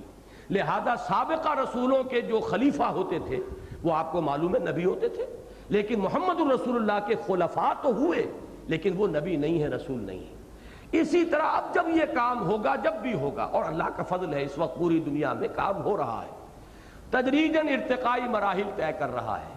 کچھ ٹھوکریں کھاتے ہوئے، جیسے کوئی بچہ جو ہے پہلے وہ گھٹنوں کے بل چلنا شروع کرتا ہے، گرتا بھی ہے، پھر چلنا، کھڑا ہو کر چلنا شروع کرتا ہے، گرتا ہے، اس کو چوٹیں آتی ہیں، پھر چلتا ہے. ظاہر بات ہے کہ نبی کا معاملہ تو اول دن سے ہوتا ہے کامل، معصوم، اللہ کی طرف سے ہر آن ہدایت آ رہی ہے. لیکن جو بھی غیر نبی اس میدان میں آئیں گے ان سے خطائیں ہوں گی، غلطیاں ہوں گی، لغزشیں ہوں گی. ایک دعوت کے بعد دوسری دعوت، ایک تحریک کے بعد دوسری تحریک، اپنے سابقہ تحریک سے سبق حاصل کرتے ہوئے، رہنمائی لیتے ہوئے، یہ نہیں کہ ان کی توہین پر کمر کس لی جائے، لیکن یہ کہ ان کی غلطیوں کی نشاندہی نہیں ہوگی تو آگے کے لیے آپ سبق حاصل نہیں کر سکیں گے. کوئی خاص عصبیت اور عقیدت، اندھی عقیدت کا تانا بانا اگر آپ نے اپنے آنکھوں پر اور کانوں کے اوپر بن لیا تو پھر یہ کہ آگے ترقی نہیں ہو سکے گی. لیکن جیسا کہ میں نے عرض کیا، یہ بھی وہی ہے پل صراط والا معاملہ کہ بال سے زیادہ باریک اور تلوار سے زیادہ کی دھار سے زیادہ تیز. ذرا ادھر ہو جائے تو توہین ہو جاتی ہے اسلاف کی، ذرا ادھر ہو جائے تو عقیدت کی پٹی آنکھوں پر بن جاتی ہے. وہ درمیانی راہ بہت مشکل ہے. اب حضرت سید احمد شہید رحمہ اللہ، اب ان پر اگر کوئی شخص جو ہے تان اور طنز اور تنقید، کیا کیا جی انہوں نے، جاتے ہی وہاں پہ حکومت قائم کر دی، ابھی تربیت نہیں کی تھی وہاں پر، انہوں نے یہ کام کر دیا. ایک انداز یہ ہے کہ آپ ان کے ادب نہ کریں، توہین کریں، ان پر تنقید اس انداز میں کریں. ایک یہ ہے کہ ان کا مقام، ان کا مرتبہ، ان کا ایثار، ان کی قربانیاں، بنا کردند خوش رسم بقا کو خون غلطی دند، خدا رحمت کو نہ دی عاشقان پاک تھی نترا. انہوں نے اپنی صداقت کا اور خلوص و اخلاص کا آخری ثبوت فراہم کر دیا، جامع شہادت نوش کر لیا. لہذا توہین سے بچتے ہوئے البتہ اگر کوئی شخص علمی انداز میں یہ کہے کہ یہ خطا ہو گئی، خطا اجتہادی ہے، اجتہادی خطا ہر شخص سے ہو سکتی ہے، صحابی سے ہو سکتی ہے، اجتہادی خطا خلیفہ راشد سے ہو سکتی ہے، لیکن بدنیتی نہیں ہوگی. اگر بدنیتی کسی صحابی یا کسی خلیفہ راشد کی طرح منسوب کی گئی تو ایمان کے لالے پڑ جائیں گے. لیکن یہ کہ ویسے آپ اختلاف کر سکتے ہیں کہ یہ کام اس وقت نہیں کرنا چاہیے تھا. حضرت عمر رضی اللہ تعالیٰ خود پچھتائے ہیں اپنے ایک معاملے پر. حضرت ابو بکر کی رائے یہ تھی کہ جو اموال غنیمت آتے تھے ان میں اور پھر جو وظائف مقرر کیے گئے تھے مسلمانوں کے، حضرت ابو بکر کی رائے یہ تھی کہ تمام مسلمانوں کو برابر رکھا جائے ان وظائف میں. حضرت عمر نے اصرار کر کے اور زور دے کر بہت ہی تاکید کے ساتھ یہ فیصلہ کروایا کہ نہیں، درجہ بندی ہونی چاہیے. آپ کو معلوم ہے جو عشرہ مبشرہ ہیں ان کا درجہ ہے، انہیں زیادہ ملنا چاہیے. پھر یہ کہ اصحاب بدر ہے، پھر وہ اصحاب رضوان ہے. اب یہ درجہ بندی جو ہے فضیلت کی، یہ یقیناً مسلم ہے، لیکن یہ کہ آیا اسی کی بنیاد پر ان وظیفوں کی مقدار میں بھی فرق ہونا چاہیے تھا. حضرت ابو بکر کی رائے تھی کہ نہیں، لیکن اس معاملے میں انہوں نے زیادہ اصرار نہیں کیا، حضرت عمر کی رائے پہ فیصلہ کر دیا. نتیجہ یہ ہوا کہ اتنی بڑی ارتکاز دولت کی شکل پیدا ہو گئی. اب آپ کو معلوم ہے عبد الرحمن ابن عوف، طلحہ اور زبیر یہ تو ہیں عشرہ مبشرہ میں سے. اب ان کے وہ جو وظیفے ہیں بہت خطیر رقم وہ جمع ہو رہے ہیں، کیا کریں. عام خوشحالی اتنی آ چکی ہے کہ کوئی زکوٰۃ لے کر نکلتا ہے کہ کوئی مستحق مل جائے تو موجود نہیں ہے. اتنے بڑے پیمانے پر آیا تھا وہ مال غنیمت کا ریلا جو آیا تھا فتوحات جب شام اور عراق اور ایران جیسے ملک فتح ہو گئے تو اب کوئی زکوٰۃ لینے والا نہیں، نتیجتاً وہ ارتکاز ہوا۔ اور بعض صحابہ کے بارے میں آتا ہے کہ ان کا ترکہ تقسیم ہوا تو ترازو سے سونے کی اینٹیں تول تول کر وہ رسابیں تقسیم ہوئی۔ یہ ارتکاز دولت جب ہو گیا تو حضرت عمر رضی اللہ تعالیٰ عنہ تأسف کرتے تھے کہ مجھ سے غلطی ہوئی، بلکہ مجھے یہ الفاظ نہیں ملے ہیں لیکن ڈاکٹر رفیع الدین صاحبی نے مجھے یہ الفاظ سنائے تھے حضرت عمر کے، کہیں آئے ہیں کہ لَمْ اسْتَقْبَلْتُ مَسْتَدْبَرْتُ لَأَخَذْتُ فُضُولَ أَمْوَالِ الْأَغْنِيَاءِ وَلَقَسَمْتُهُ بَيْنَ الْفُقَرَاءِ۔ اگر کہیں جو وہ ماضی کا زمانہ جو گزر گیا دوبارہ کہیں آ جائے، وہ میں دوبارہ جو ہے یعنی یہ جو تاریخ کا جو بہاؤ ہے کہیں الٹا چل سکے اور میں پھر اسی جگہ پر پہنچ جاؤں تو پھر تو میں یہ طے کروں گا کہ جو اغنیاء ہیں ان کا فاضل مال لے کر اور وہ غریبوں کے اندر تقسیم کر دوں۔ تو یہ بہرحال الفاظ حضرت عمر کے ہیں یا نہیں، میں نے صرف عرض کیا کہ میں نے سنے ہیں، لیکن عربی عبارت ہے، یقیناً کہیں نہ کہیں یہ روایت کی گئی ہے۔ اس روایت کی سند کیا ہے یہ مجھے معلوم نہیں ہے، اس کے لیے میں اب کوشش کروں گا کہ کسی صاحب کے ذمہ لگاؤں کہ وہ اس کی تحقیق کریں۔ لیکن یہ بات معلوم ہے کہ حضرت عمر رضی اللہ تعالیٰ عنہ کو اپنی غلطی کا احساس ہوا، تو اس اعتبار سے خلیفہ راشد ہوں یا کوئی صحابی ہو خطائے اجتہادی سے بری نہیں ہے۔ اسی طرح جو بھی داعی آئے گا یا آیا ہے نبی اکرم صلی اللہ علیہ وسلم کے بعد سے لے کر آج تک جو آیا اور جو مستقبل میں آئے گا، اس لیے کہ اس کو لَتَرْكَبُنَّ طَبَقًا عَنْ طَبَقٍ، درجہ بدرجہ اس بات کو آگے بڑھنا ہے، یہاں تک کہ وہ وقت آ کر رہے گا جو حضور نے فرمایا کہ روئے ارضی پر ایک گھر بھی باقی نہیں بچے گا، نہ اینٹ گارے کا بنا ہوا، نہ کمبلوں کا بنا ہوا خیمہ جس میں اللہ کا دین داخل نہ ہو جائے، بِعِزِّ عَزِیزٍ و ذُلِّ ذَلِیلٍ۔ ہوگا کتنی نسلوں کے بعد، کتنے درجوں میں ہمیں اوپر چڑھنا ہے، یہ ارتقاء کتنے مراحل طے کرے گا یہ ہم نہیں جانتے، لیکن ہوگا ایسے ہی ایک تحریک، ایک دعوت، اس میں کچھ نہ کچھ اس کی اچیومنٹ ہوگی، کچھ لوگوں کو موٹیویٹ کریں گے، کہیں کو غلطی ہو جائے چلیے دنیاوی اعتبار سے ناکام ہو گئے، نیتیں خالص تھی، اللہ کے ہاں اجر ان کا محفوظ رہے گا، پھر یہ گاڑی آگے چلے گی۔ جیسے اولمپک ٹارچ کو لے کر جو ہے کھلاڑی دوڑتا ہے، ایک کھلاڑی جو ہے آگے جا کے تھما دیتا ہے، وہ دوسرے کو تھما دیتا ہے، ٹارچ آگے جا رہی ہے، کھلاڑی تھک ہار کر پیچھے رہ جاتے ہیں۔ اسی طریقے سے تحریکوں کا معاملہ ہوگا اور ہو رہا ہے بالفعل، لیکن اس میں جو بات سمجھنے کی ہے وہ یہ ہے کہ ہر تحریک کا آغاز اسی طرح ہوگا کہ کسی کے دل میں وہ داعیہ پیدا ہو جائے، وہ اب داعی بنے گا اپنے ذاتی باطنی داعیے کی بنیاد پر، وہ داعی تو ہوگا جیسے محمد الرسول اللہ داعی تھے، لیکن وہ رسول نہیں ہوگا، نبی نہیں ہوگا، معصوم نہیں ہوگا، بس سوائے اس ایک شے کے باقی ساری چیزیں وہی ماننی ہوں گی، وہی پیٹرن، وہی ترتیب، وہی اپنے معاملات کے اندر تدریج، وہی طریق تنظیم، اور وہ طریق تنظیم ہے جو یہاں میں مل رہا ہے۔ من انصاری الی اللہ، کون ہے میرے مددگار اللہ کی راہ میں؟ گویا کہ یہاں وہ شکل وہ نہیں ہوتی جو آج دنیا میں تنظیم سازی کے لیے ہے۔ کچھ لوگ کسی دستور پر متفق ہو جاتے ہیں، ایمز اینڈ آبجیکٹس پر متفق ہو گئے، we agree on these principles, now we are equal, وہ سب کے سب بالکل برابر ہیں، ان سب کا ایک ایک ووٹ ہے، وہ اپنے میں سے کسی کو امیر منتخب کریں گے، یہ ہے وہ معاملہ جو اس وقت چل رہا ہے۔ لیکن یہاں معاملہ اس کے بالکل برعکس ہے، انجمنیں اس بنیاد پر بن سکتی ہیں، سیاسی جماعتیں اس بنیاد پر بن سکتی ہیں، لیکن دعوت الی اللہ اور اقامت دین کی جد و جہد جو سورہ صف کا اصل مرکزی مضمون ہے وہ اس نہج پر کبھی نہیں ہو سکے گا۔ در حقیقت اس میں بھی اگر سابقہ یہ نہج اختیار نہیں کیا کچھ تحریکوں نے تو نظر ثانی کرتے رہنا چاہیے، سوچتے رہنا چاہیے، کیا اتنی اہم چیز کے لیے قرآن و سنت میں ہمارے لیے کوئی مثال نہیں ہوگی؟ اتنی بڑی بات، دین کا سب سے اونچا فرض، اقامت دین کی جد و جہد، کیا اس کے لیے ہمارے پاس کتاب و سنت میں کوئی رہنمائی نہیں ہوگی؟ ظاہر بات ہے کہ کتاب و سنت میں رہنمائی ہے، لیکن ہم زمانے کے جو رجحانات ہیں ان سے مرعوب ہو کر وہ دستوری اور قانونی اور جمہوری جماعتیں بنانا، چونکہ یہ اس دور کی ایک روایت ہے، مغرب سے یہی طریقے تنظیم یہاں آیا، جیسے کہ وہ علامہ اقبال نے وہ تو ذرا جو طنزیہ انداز کہہ لیں یا ظرافت والا انداز ہے کہ اٹھا کر پھینک دو باہر گلی میں، نئی تہذیب کے انڈے ہیں گندے، الیکشن ممبری کرسی صدارت بنائے خوب آزادی نے پھندے۔ اب یہ معاملہ جو ہے یہ حکومتوں کی سطح پر بھی ہے، یہ سارا کھیل جو ہے، لیکن یہ کہ یہی نہج وہاں پارٹی بنانے کا ہے، کسی شخص سے ساتھ لوگ جمع نہیں ہوتے بلکہ کسی دستور پر متفق ہوتے ہیں، اور دستور پر متفق ہو کر سب کے سب برابر ہیں، اپنے میں سے کسی کو منتخب کرتے ہیں، ایک وقت معین کے لیے منتخب کرتے ہیں۔ میں اس کو جیسا کہ میں نے بارہا کہا، میں اسے حرام نہیں کہتا، یہ بھی مباحات کے دائرے میں ہے، لیکن وہ کام کہ جس کی اس وقت ہم گفتگو کر رہے ہیں لِيُظْهِرَهُ عَلَى الدِّينِ كُلِّهِ، اس کام کے لیے وہی پیٹرن اختیار کرنا پڑے گا جو اس آخری آیت میں آ رہا ہے، من انصاری الی اللہ، کوئی داعی وہ اپنی ذاتی عرض کی بنیاد پر کام شروع کر دے۔ ایسا انداز ہے اس کا، بھائی میں تو اب چل رہا ہوں، میں تو سفر شروع کر رہا ہوں، کون ہے جو میرے ساتھ آتا ہے؟ میں نے تو فیصلہ کر لیا ہے، ان صلاتی و نسکی و محیایا و مماتی للہ رب العالمین، کون ہے جو میرا دست و بازو بنتا ہے، کون ہے جو میرا ساتھ دیتا ہے؟ اب یہ شخص ان کا از خود امیر ہے، وہ ان کے ووٹوں سے منتخب نہیں ہوگا، وہ خود بخود امیر ہے۔ محمد الرسول اللہ صلی اللہ علیہ وسلم کبھی کسی کے ووٹوں سے منتخب نہیں ہوئے، لیکن یہ چیز ہمارے نگاہوں پر چونکہ وہ رسالت والی حیثیت چھائی ہوئی ہے، ہم یہ سمجھتے ہیں یہ صرف بربنائے رسالت ہے۔ یہ صرف بربنائے رسالت نہیں ہے، بلکہ در حقیقت جس کام کے لیے وہ تنظیم بنانی ہے اس کے مزاج کا تقاضا یہی ہے۔ اس لیے کہ سید احمد بریلوی تو رسول نہیں تھے، نہ نبی تھے، نہ رسول تھے۔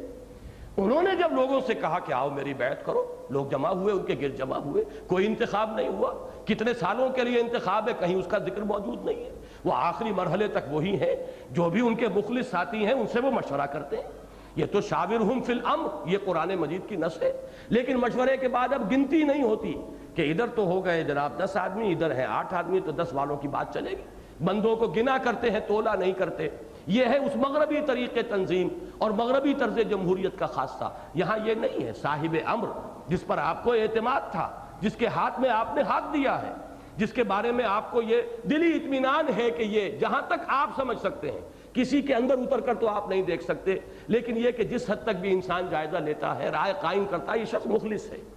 اور نمبر 2، یہ شخص جانتا ہے اس راستے کے جو تقاضے ہیں، ان کا فہم اسے حاصل ہے۔ 2 چیزوں پر اعتماد ہو تو اس کے ہاتھ میں ہاتھ دیجئے۔ اب یہ ہے کہ مشورہ ضرور دیجئے، لیکن یہ کہ مشورے کے بعد فیصلے کا اختیار اس امیر کے ہاتھ میں ہوگا۔ اور جب تک وہ شریعت کے کسی بنیادی بات سے، جس کے لیے الفاظ حدیث میں آئے ہیں کہ جس کے لیے عندکم فیہ من اللہ برہان، کہ کوئی واضح نص موجود ہو کتاب و سنت کی کہ یہ خلاف شریعت ہے، جب تک وہ ایسی کسی بات کا حکم نہیں دیتا آپ کو حکم ماننا ہوگا۔ اس کا نام ہے سمع و طاعت۔ چنانچہ یہ جو سلسلہ سور ہے، سورہ حدید سے شروع ہوئی، پھر مجادلہ، حشر، ممتحنہ سے ہوتے ہوئے اب ہم سورہ صف پر ہیں، پھر سورہ جمعہ آئے گی، سورہ منافقون، پھر سورہ تغابن، اور مسبحات میں سے آخری صورت وہی ہے۔ اس کے آخری حصے میں آیا ہے فَاسْمَعُوا وَأَطِيعُوا، سنو اور اطاعت کرو۔ یہ سنو اور اطاعت کرو جو الفاظ ہیں، یہ در حقیقت اس ڈسپلن کی نوعیت کو واضح کر رہے ہیں، جو حکم ملے ماننا پڑے گا۔ اور یہی وجہ ہے کہ حضور نے جب بیعت لی تھی، آج میں نے ذکر کیا بیعت عقبہ ثانیہ کا، 72 مرد،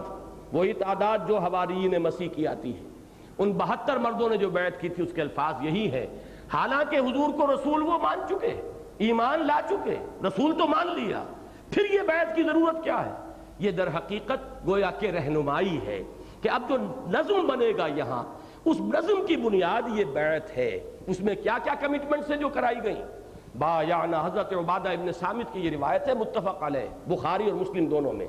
بایعنا رسول اللہ صلی اللہ علیہ وسلم، ہم نے بیعت کی اللہ کے رسول صلی اللہ علیہ وسلم سے، علی السمع والطاعت،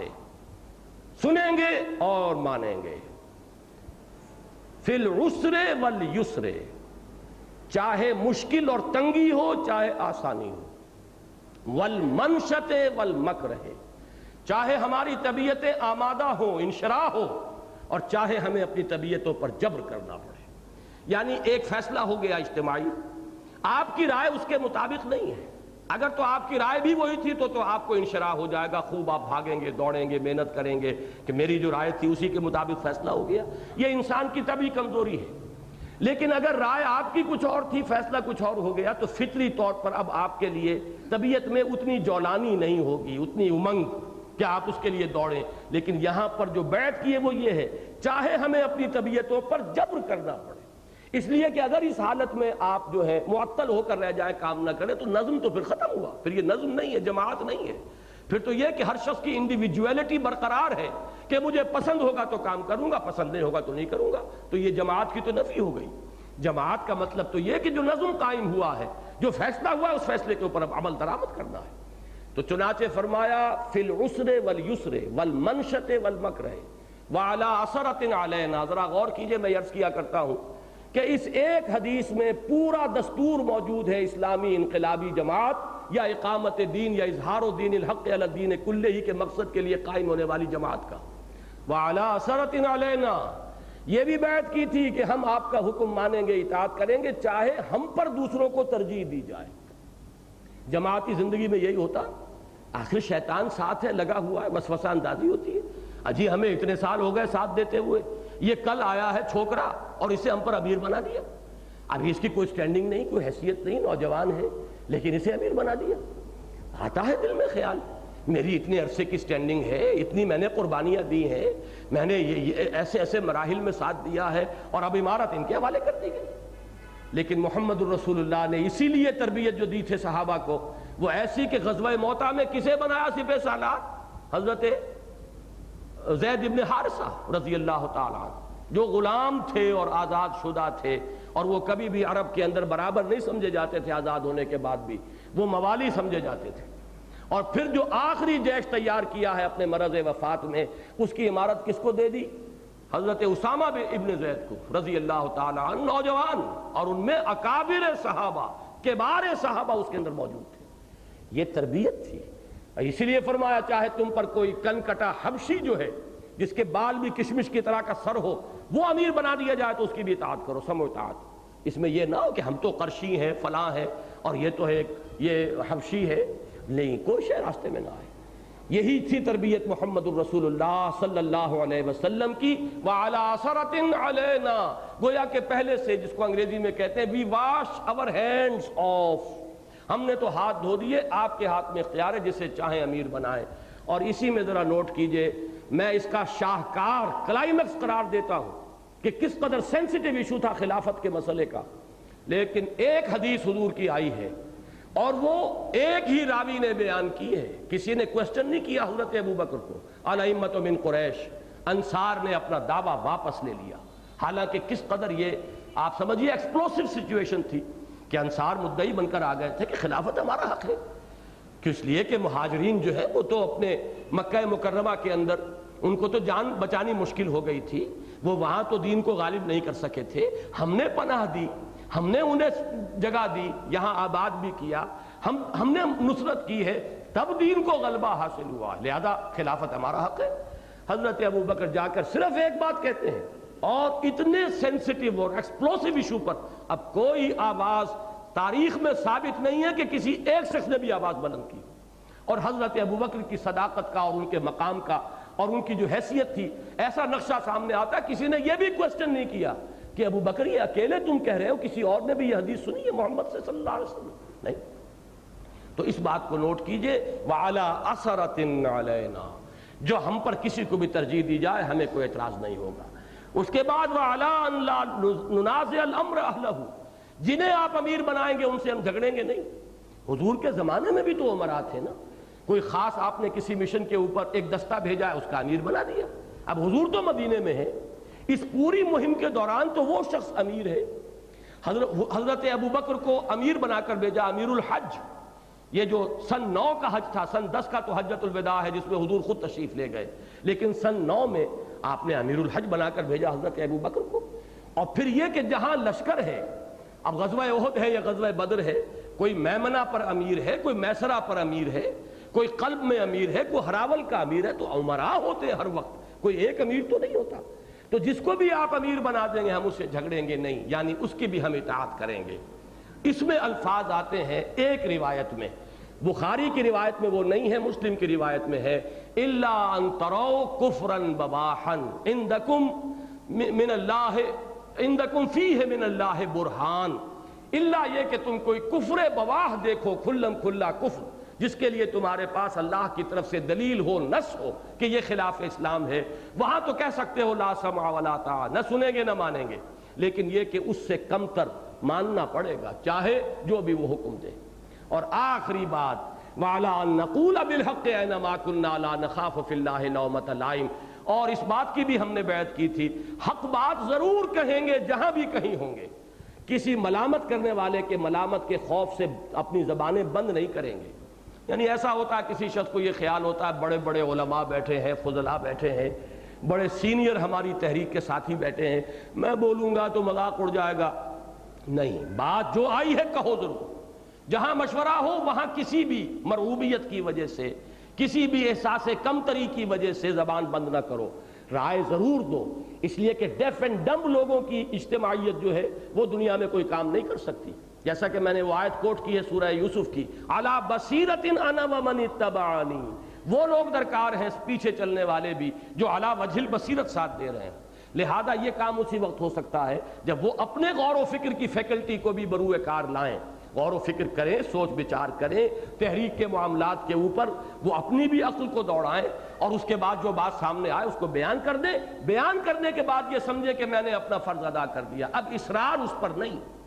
اب جو فیصلہ صاحب امر کرے گا اس کے مطابق، چاہے منشط ہو چاہے مکرہ ہو، بہرحال اس کے مطابق عمل کرنا ہے۔ یہ ہے وہ کامل نظام جو ایک حدیث میں محمد رسول اللہ نے دیا، اور ہماری بڑی بد نصیبی ہے کہ ابھی تک اس نظام کو ہم نے اختیار نہیں کیا ہے۔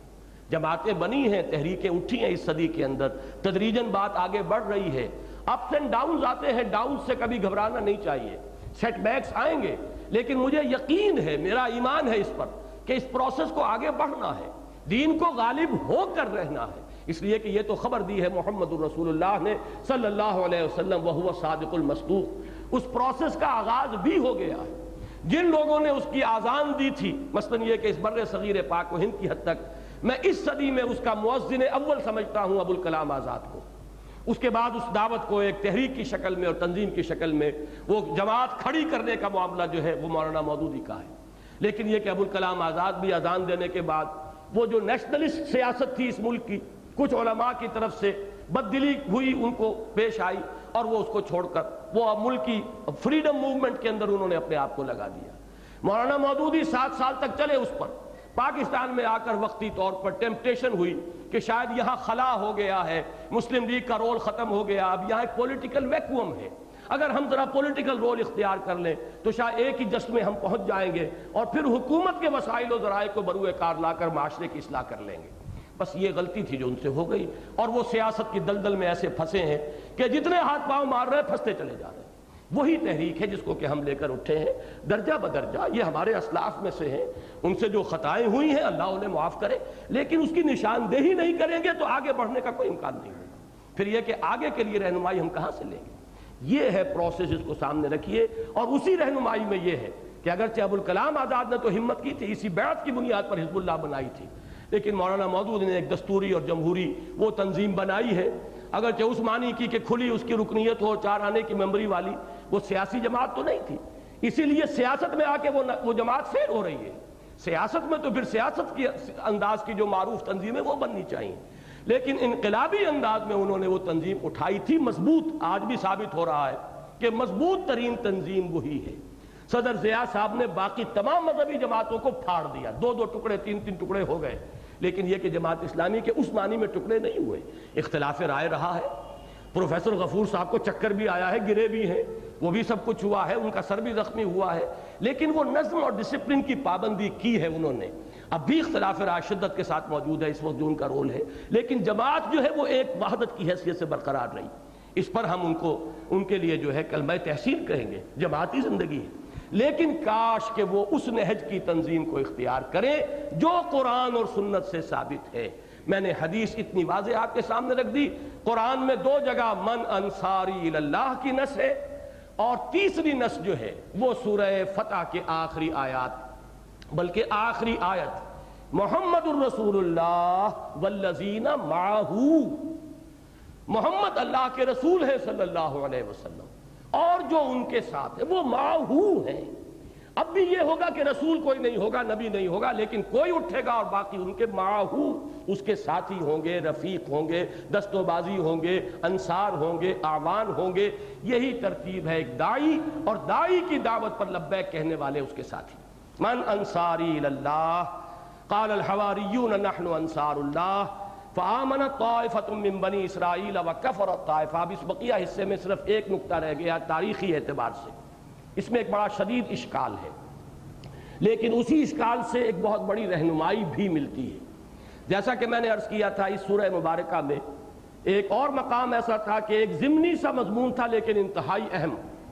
اس سورت کے ترتیب مضامین میں ضمنی ہے وہ، لیکن یہ کہ اپنی جگہ پر بہت بڑا قیمتی ہیرا ہے وہ ہدایت کا اور معرفت کا اور علم کا.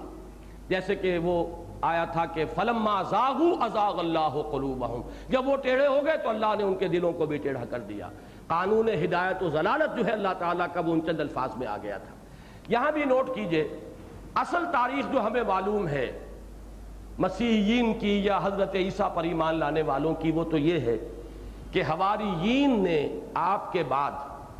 بہت سخت پرسیکیوشنز جھیلیں،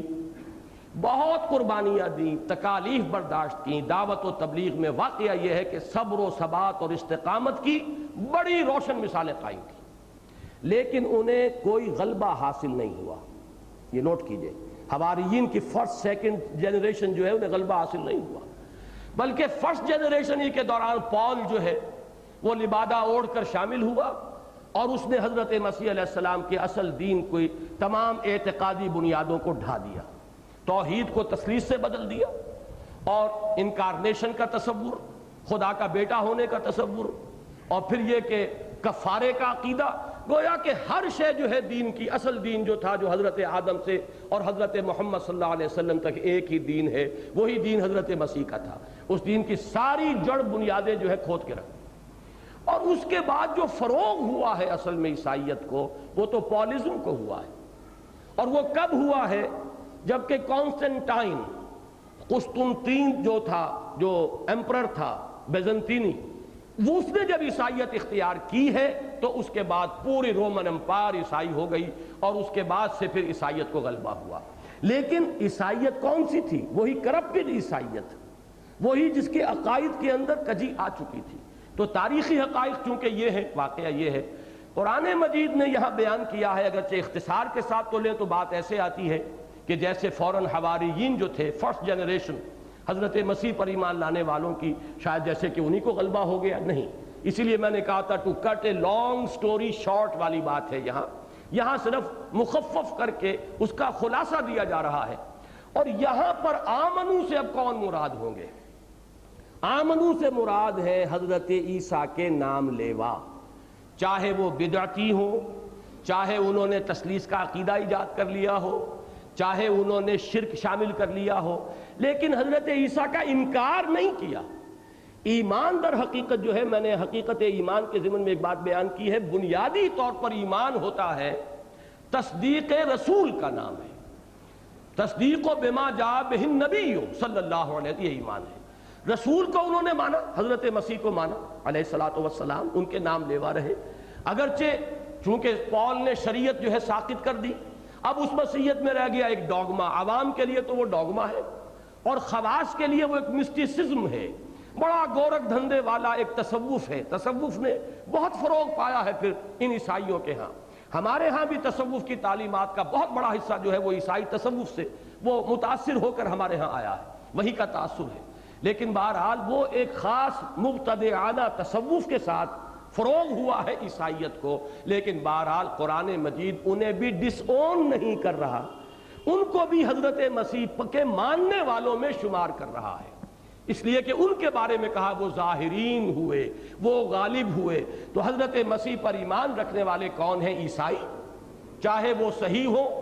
شاید اب بھی کوئی لوگ موجود ہوں. اس لیے کہ ایک شخص کو، ایک کنبے کو تو میں نے بھی دیکھا تھا، عقیدے کی بات تو مجھے معلوم نہیں، لیکن سن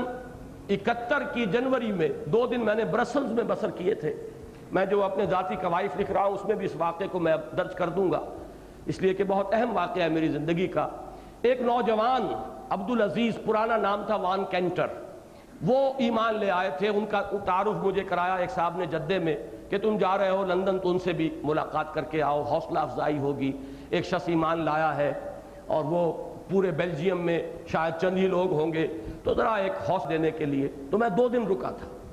اس نوجوان کو دیکھ کر مجھے بڑی تقویت حاصل ہوئی تھی. میں نے ایک جملہ اس سے کہا تھا کہ ہمیں اس وقت جو مسلمان دنیا میں اقوام ہیں یا ملک ہیں اپنے حالات کو دیکھ کر تو مایوسی ہوتی ہے، لیکن تم جیسوں کو دیکھ کر امید ہوتی ہے کہ اسلام میں ابھی اتنی طاقت ہے کہ وہ تم جیسوں کو بھی کھینچ کر لا رہا ہے اپنی طرف۔ بہت ہی صالح نوجوان، اور واقعہ یہ ہے کہ وہ اس وقت اس کی عمر ہوگی 28 برس، میری تھی 39 برس، گویا کہ اندازاً میں 10-11 برس بڑا تھا، اور میں دین کے کام میں لگا ہوا تھا اتنے عرصے سے، لیکن میں نے محسوس کیا کہ فقہی معلومات اس شخص کی مجھ سے کم 10 گنا زیادہ تھی،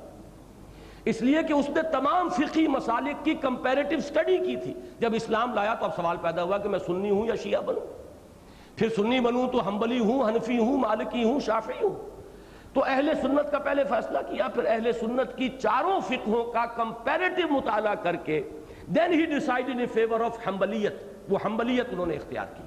بہرحال اب ظاہر بات ہے جس شخص نے اتنا گہرا مطالعہ کیا ہو تو فقہ کے بارے میں اس کی معلومات، میں نے خود اس سے کہا تھا کہ تمہاری معلومات مجھ سے کم 10 گنا زیادہ ہے،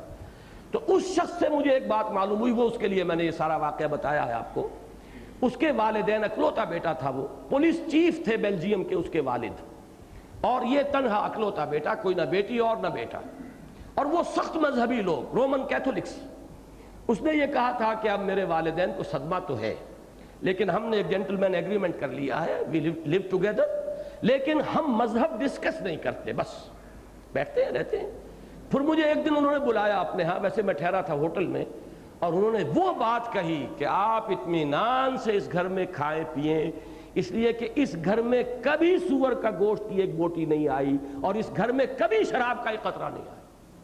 میں حیران رہ گیا، عیسائیوں میں، رومن کیتھولکس میں ایسے لوگ موجود ہیں، تو اگر کچھ لوگ ایسے ہیں جو شریعت موسوی پر پابند ہیں اب بھی، although they are Roman Catholics, لیکن حضرت مسیح نے جو حکم دیا تھا کہ یہ نہ سمجھنا کہ میں شریعت ساقط کر کے جا رہا ہوں، یہ شریعت موسوی تھی نا، جس میں شراب بھی حرام تھی جیسے شریعت محمدی میں حرام ہے، اور جس میں سور بھی حرام تھا جیسے شریعت محمدی میں حرام ہے، اعلیٰ صاحب صلاۃ والسلام اس پر کاربند ہے۔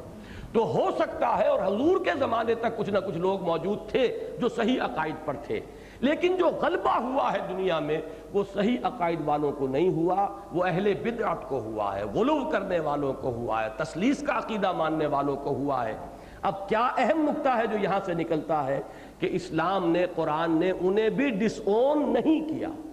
ان کے جو جرائم ہیں، جو گمراہیاں ہیں، انڈیویجولی ان کے کھاتے میں درج ہوں گی، لیکن اون کیا ہے انہیں۔ یہاں جو فرمایا فَأَيَّدْنَا الَّذِينَ آمَنُوا عَلَىٰ عَدُوِّهِمْ فَأَصْبَحُوا ظَاهِرِينَ، اس میں ظاہر بات ہے اشارہ انہی کی طرف ہو رہا ہے، اور تاریخی طور پر یہ حقیقت ذہن میں رکھ لیجئے، حضرت مسیح علیہ السلام کے رفع سماوی کے بعد 50 برس تقریباً، اس لیے کہ اگر وہ میلادی سن ہے تو تقریباً 33 برس کی عمر میں رفع ہوا ہے، اور 80 عیسوی میں تقریباً نصف صدی کے بعد وہ ٹائٹس رومی نے حملہ کیا ہے یروشلم پر، اور اینٹ سے اینٹ بجائی ہے، اور 1,20,000 یہودی ایک دن میں قتل کیے، اور اس روز سے یہودیوں کو یروشلم سے جو دیس نکالا ملا ہے، تو پھر وہ داخل ہو سکے ہیں حضرت عمر کے زمانے میں جا کر، یوں سمجھیے کہ لگ بھگ 700 برس بعد یا 650 برس بعد اب ان کا داخلہ ہو سکا ہے بیت المقدس میں، اس لیے کہ حضرت عمر نے فتح کرنے کے بعد اسے اوپن سٹی قرار دیا، عیسائی، یہودی، مسلمان، سب کا یہ مشترک شہر ہے، سب کے لیے محترم ہے، سب اس میں آئیں۔ تو اس وقت سے یہ مغلوب چلے آ رہے ہیں دنیا میں، اور ان کی اب مغلوبیت جو ہے یہودیوں کی، اس کے اندر استثناء یہی ہے، یا تو جو ایمان لے آئے، حضور صلی اللہ علیہ وسلم کے دست مبارک پر بیعت ہو گئے، حضرت عبداللہ ابن سلام رضی اللہ تعالی عنہ، تو وہ ظاہر بات ہے ظاہرین میں شامل ہو گئے، لیکن یہ کہ جو اس کے بعد حضرت مسیح علیہ السلام پر جو لوگ ایمان لائے، چاہے وہ مبتدعین تھے، ان کو بھی قرآن مجید نے شامل کیا آمنو میں۔ اب مغلوب وہ کن کے ہیں اس وقت بھی؟ بظاہر تو یہ ایک اندیشہ ہوتا ہے، ذہن کے اندر پیدا ہوتا ہے وسوسہ کہ اس وقت تو وہ مغلوب نہیں ہے، بڑی حکومت ہے ان کی، بڑی طاقت ہے، عربوں کو ناک چنے چبوا رہے ہیں، کتنی بڑی بڑی شکستیں انہوں نے دی ہیں سن 67 میں، اور اس سے پہلے سن 48-49 میں، اور پھر اس کے بعد سن 70 میں، اور یہ سارا کچھ ہو رہا ہے، لیکن نہیں۔ قرآن مجید میں سورہ آل عمران میں آ چکا ہے الا بحبل من اللہ وحبل من الناس، یا تو اللہ کے معاہدے سے انہیں مل سکتی ہے، تو اللہ کا معاہدہ تو قرآن ہے، حبل اللہ ہے، اس کے دامن میں آ جائیں تو غلبہ ملے گا، جیسے اہل ایمان کو غلبہ ملے گا، پھر تو امت محمد کا جز ہو گئے، اور یا حبل من الناس، یا لوگوں کے سہارے اور لوگوں کے زیر سایہ جو ہے انہیں کہیں پر کوئی سر تھوڑا سا اونچا کرنے کی مہلت مل جائے تو مل جائے، تو اس وقت بھی وہ انہی عیسائیوں کے تابع ہیں جو حضرت مسیح علیہ السلام کے نام لیوا ہیں۔ یہ دوسری بات ہے، انہوں نے حضرت مسیح کو خدا بنا لیا، لیکن حضرت مسیح کو ماننے والے، حضرت مسیح سے محبت کرنے والے، حضرت مسیح علیہ السلام کو بغیر باپ کے پیدائش ان کی ماننے والے، حضرت مسیح علیہ السلام کی رفع سماوی کے قائل، اگرچہ صرف ایک گڑبڑ انہوں نے کی ہے کہ صلیب پر مانتے ہیں کہ ان کا انتقال ہوا، پھر دنیا ہی میں ریزریکشن ہوئی اور پھر انہیں آسمان پر اٹھایا گیا، باقی سوائے اس کے ہمارے اور ان کے عقیدے جو ہیں رفع سماوی اور نزول کے بارے میں بالکل ایک ہیں۔ وہ بھی منتظر ہیں حضرت مسیح علیہ السلام کی آمد ثانی کے، اور ہم بھی منتظر ہیں حضرت مسیح علیہ السلام کی آمد ثانی کے۔ اس اعتبار سے اہل ایمان یعنی امت محمد صلی اللہ علیہ وسلم اور عیسائی بریکٹڈ ہو جاتے ہیں اس معاملے کے اندر، اور مقابلے میں رہ جاتے ہیں صرف وہ جنہوں نے حضرت مسیح کو کافر قرار دیا، مرتد قرار دیا، اور نقل کفر نباشت، وہ باسٹرڈ کہتے ہیں انہیں، ولد الزنا کہتے ہیں، ولد الحرام کہتے ہیں، کہ اصل میں رشتہ ہو چکا تھا۔ ان کا کہنا یہ ہے حضرت مریم کا یوسف نجار کے ساتھ رشتہ ہو چکا تھا، وداعی نہیں ہوئی تھی، اس وداعی سے پہلے ان کے نزدیک جو ہے ان کا معاملہ ہوا زن و شوکہ، جس کے نتیجے میں حضرت مسیح ہوئے۔ وہ بغیر باپ کے پیدائش نہیں مانتے، اسی لیے میں حیران ہوا تھا امریکہ میں جا کے مجھے معلوم ہوا ایک پکچر ان بدبختوں نے بنائی، اور اس دور میں جو ایک ہے آزادی فکر، آزادی رائے، آزادی مذہب، اس کا یہ ایک عجیب مظہر دیکھنے میں ملا کہ اس امریکہ کی کتنی غالب اکثریت عیسائی، لیکن وہ پکچر چلی وہاں پر یہودیوں کی بنائی ہوئی جس کا ٹائٹل تھا سن آف مین، حضرت مسیح کی زندگی پر وہ پکچر بنائی گئی اور نام اس کا تھا سن آف مین۔ کہنے کا کیا مطلب ہوا؟ یہ ایک انسان ہی کے بیٹے تھے، اور انسان کے بیٹے چونکہ لیجیٹیمیٹ شادی نہیں ہوئی تھی، لہذا illegitimate child of a human being، اور یہ کہہ رہے ہیں اور پکچر بنا رہے ہیں، اور وہ پکچر چل رہی ہے اور وہ یورپ میں دیکھی جا رہی ہے اور امریکہ میں دیکھی جا رہی ہے۔ بہرحال میں اس وقت جو نقطہ نکال رہا ہوں، اور اس سے ہمارے ہاں بھی بعض انتہا پسند حضرات کا جو طرز عمل ہے اس کی صحت تصحیح کے لیے یہاں سے ایک نقطہ مل رہا ہے۔ دیکھیے ہمارے ہاں بھی مبتدعین بھی ہیں، مشرکین بھی ہیں،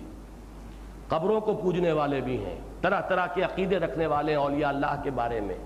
بدعتیں ایجاد کرنے والے ہیں۔ اس کے باوجود وہ امت سے علیحدہ نہیں ہوں گے، وہ امت محمد کا حصہ ہیں، یہ آپ کو ماننا پڑے گا۔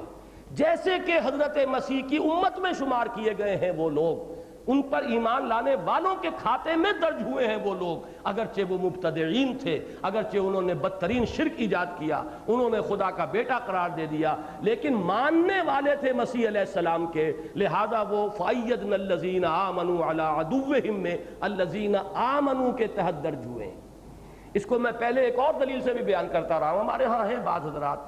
وہ جماعت المسلمین بھی ہے، اور ڈاکٹر عثمانی صاحب کی حزب اللہ، اور ان کے ایک کزن کی حزب اللہ، یہ کچھ گروہ ہیں ہمارے ہاں، اور اہل حدیث میں بھی جن حضرات کو کچھ زیادہ جو ہے وہ توحید کے بارے میں ان کی حمیت جو ہے وہ زیادہ بیدار ہو جاتی ہے، پھر شدت پیدا ہو جاتی ہے، تو وہ کہتے ہیں یہ مشرکین ہیں،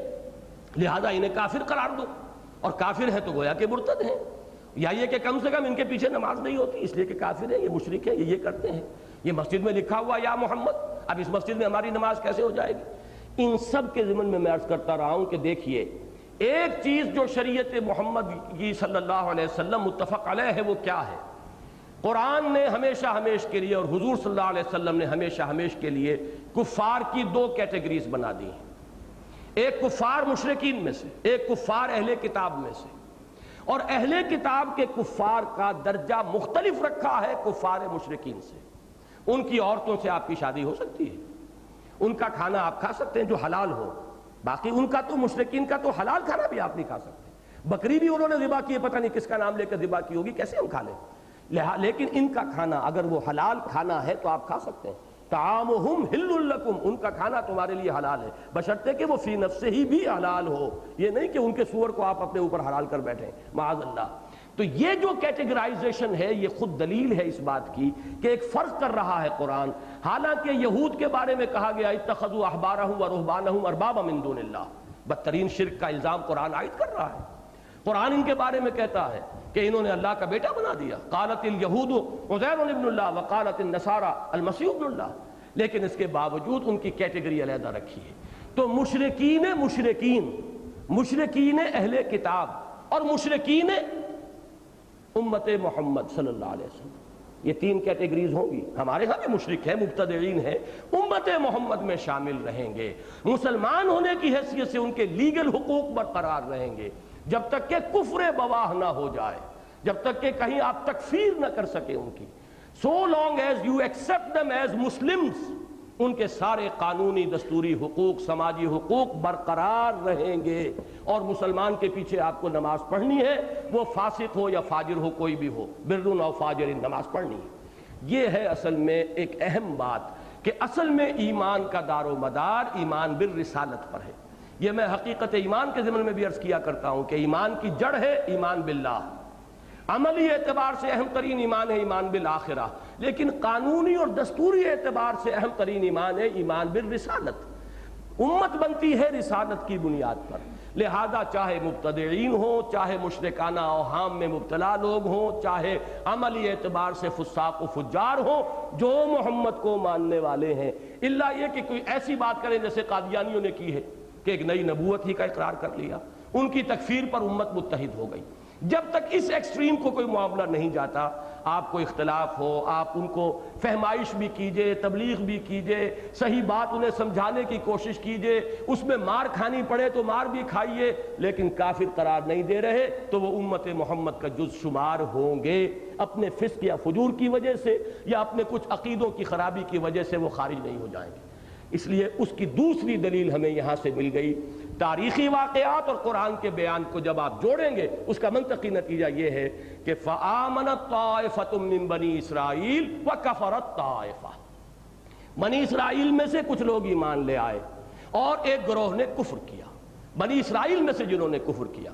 فَأَيَّدْنَا الَّذِينَ آمَنُوا عَلَىٰ عَدُوِّهِمْ، تو ہم نے تائید کی، نصرت فرمائی، مدد کی ان کی جو ایمان لائے تھے ان کے دشمنوں کے خلاف۔ فَأَصْبَحُوا ظَاهِرِينَ، تو ہو گئے وہی غالب۔ اب وہ غالب رہے، عیسائی اس وقت سے غالب چلے آ رہے ہیں یہودیوں پر، اس کے بعد مسلمان غالب ہوئے ان پر یہودیوں پر، اور اب اگر کچھ یہودیوں کا کچھ تھوڑا سا سانس لینے کا انہیں موقع ملا ہے اسرائیل کی شکل میں، تو وہ بھی عیسائیوں کی سپورٹ اور عیسائیوں کے زیر سایہ ہے۔ ورنہ وہ لوگ کہ جو حضرت مسیح کا انکار کرنے والے ہیں، ان کے لیے مغلوبیت تا قیام قیامت جو ہے وہ طے شدہ ہے۔ وہ تو ضربت علیہم الذلۃ والمسکنۃ وباؤوا بغضب من اللہ، یہ قرآن کا اٹل فیصلہ ہے، اور وہ وقت اب زیادہ دور معلوم نہیں ہوتا جبکہ حضرت مسیح علیہ السلام ہی آئیں گے دوبارہ، اور اس وقت امت محمد کا اور یہود کا صلی اللہ علیہ وسلم ان کا آخری مقابلہ ہو رہا ہوگا، اور بڑی سخت جنگ ہوگی، اور اس وقت یہودیوں کا جو لیڈر ہوگا دجال اکبر،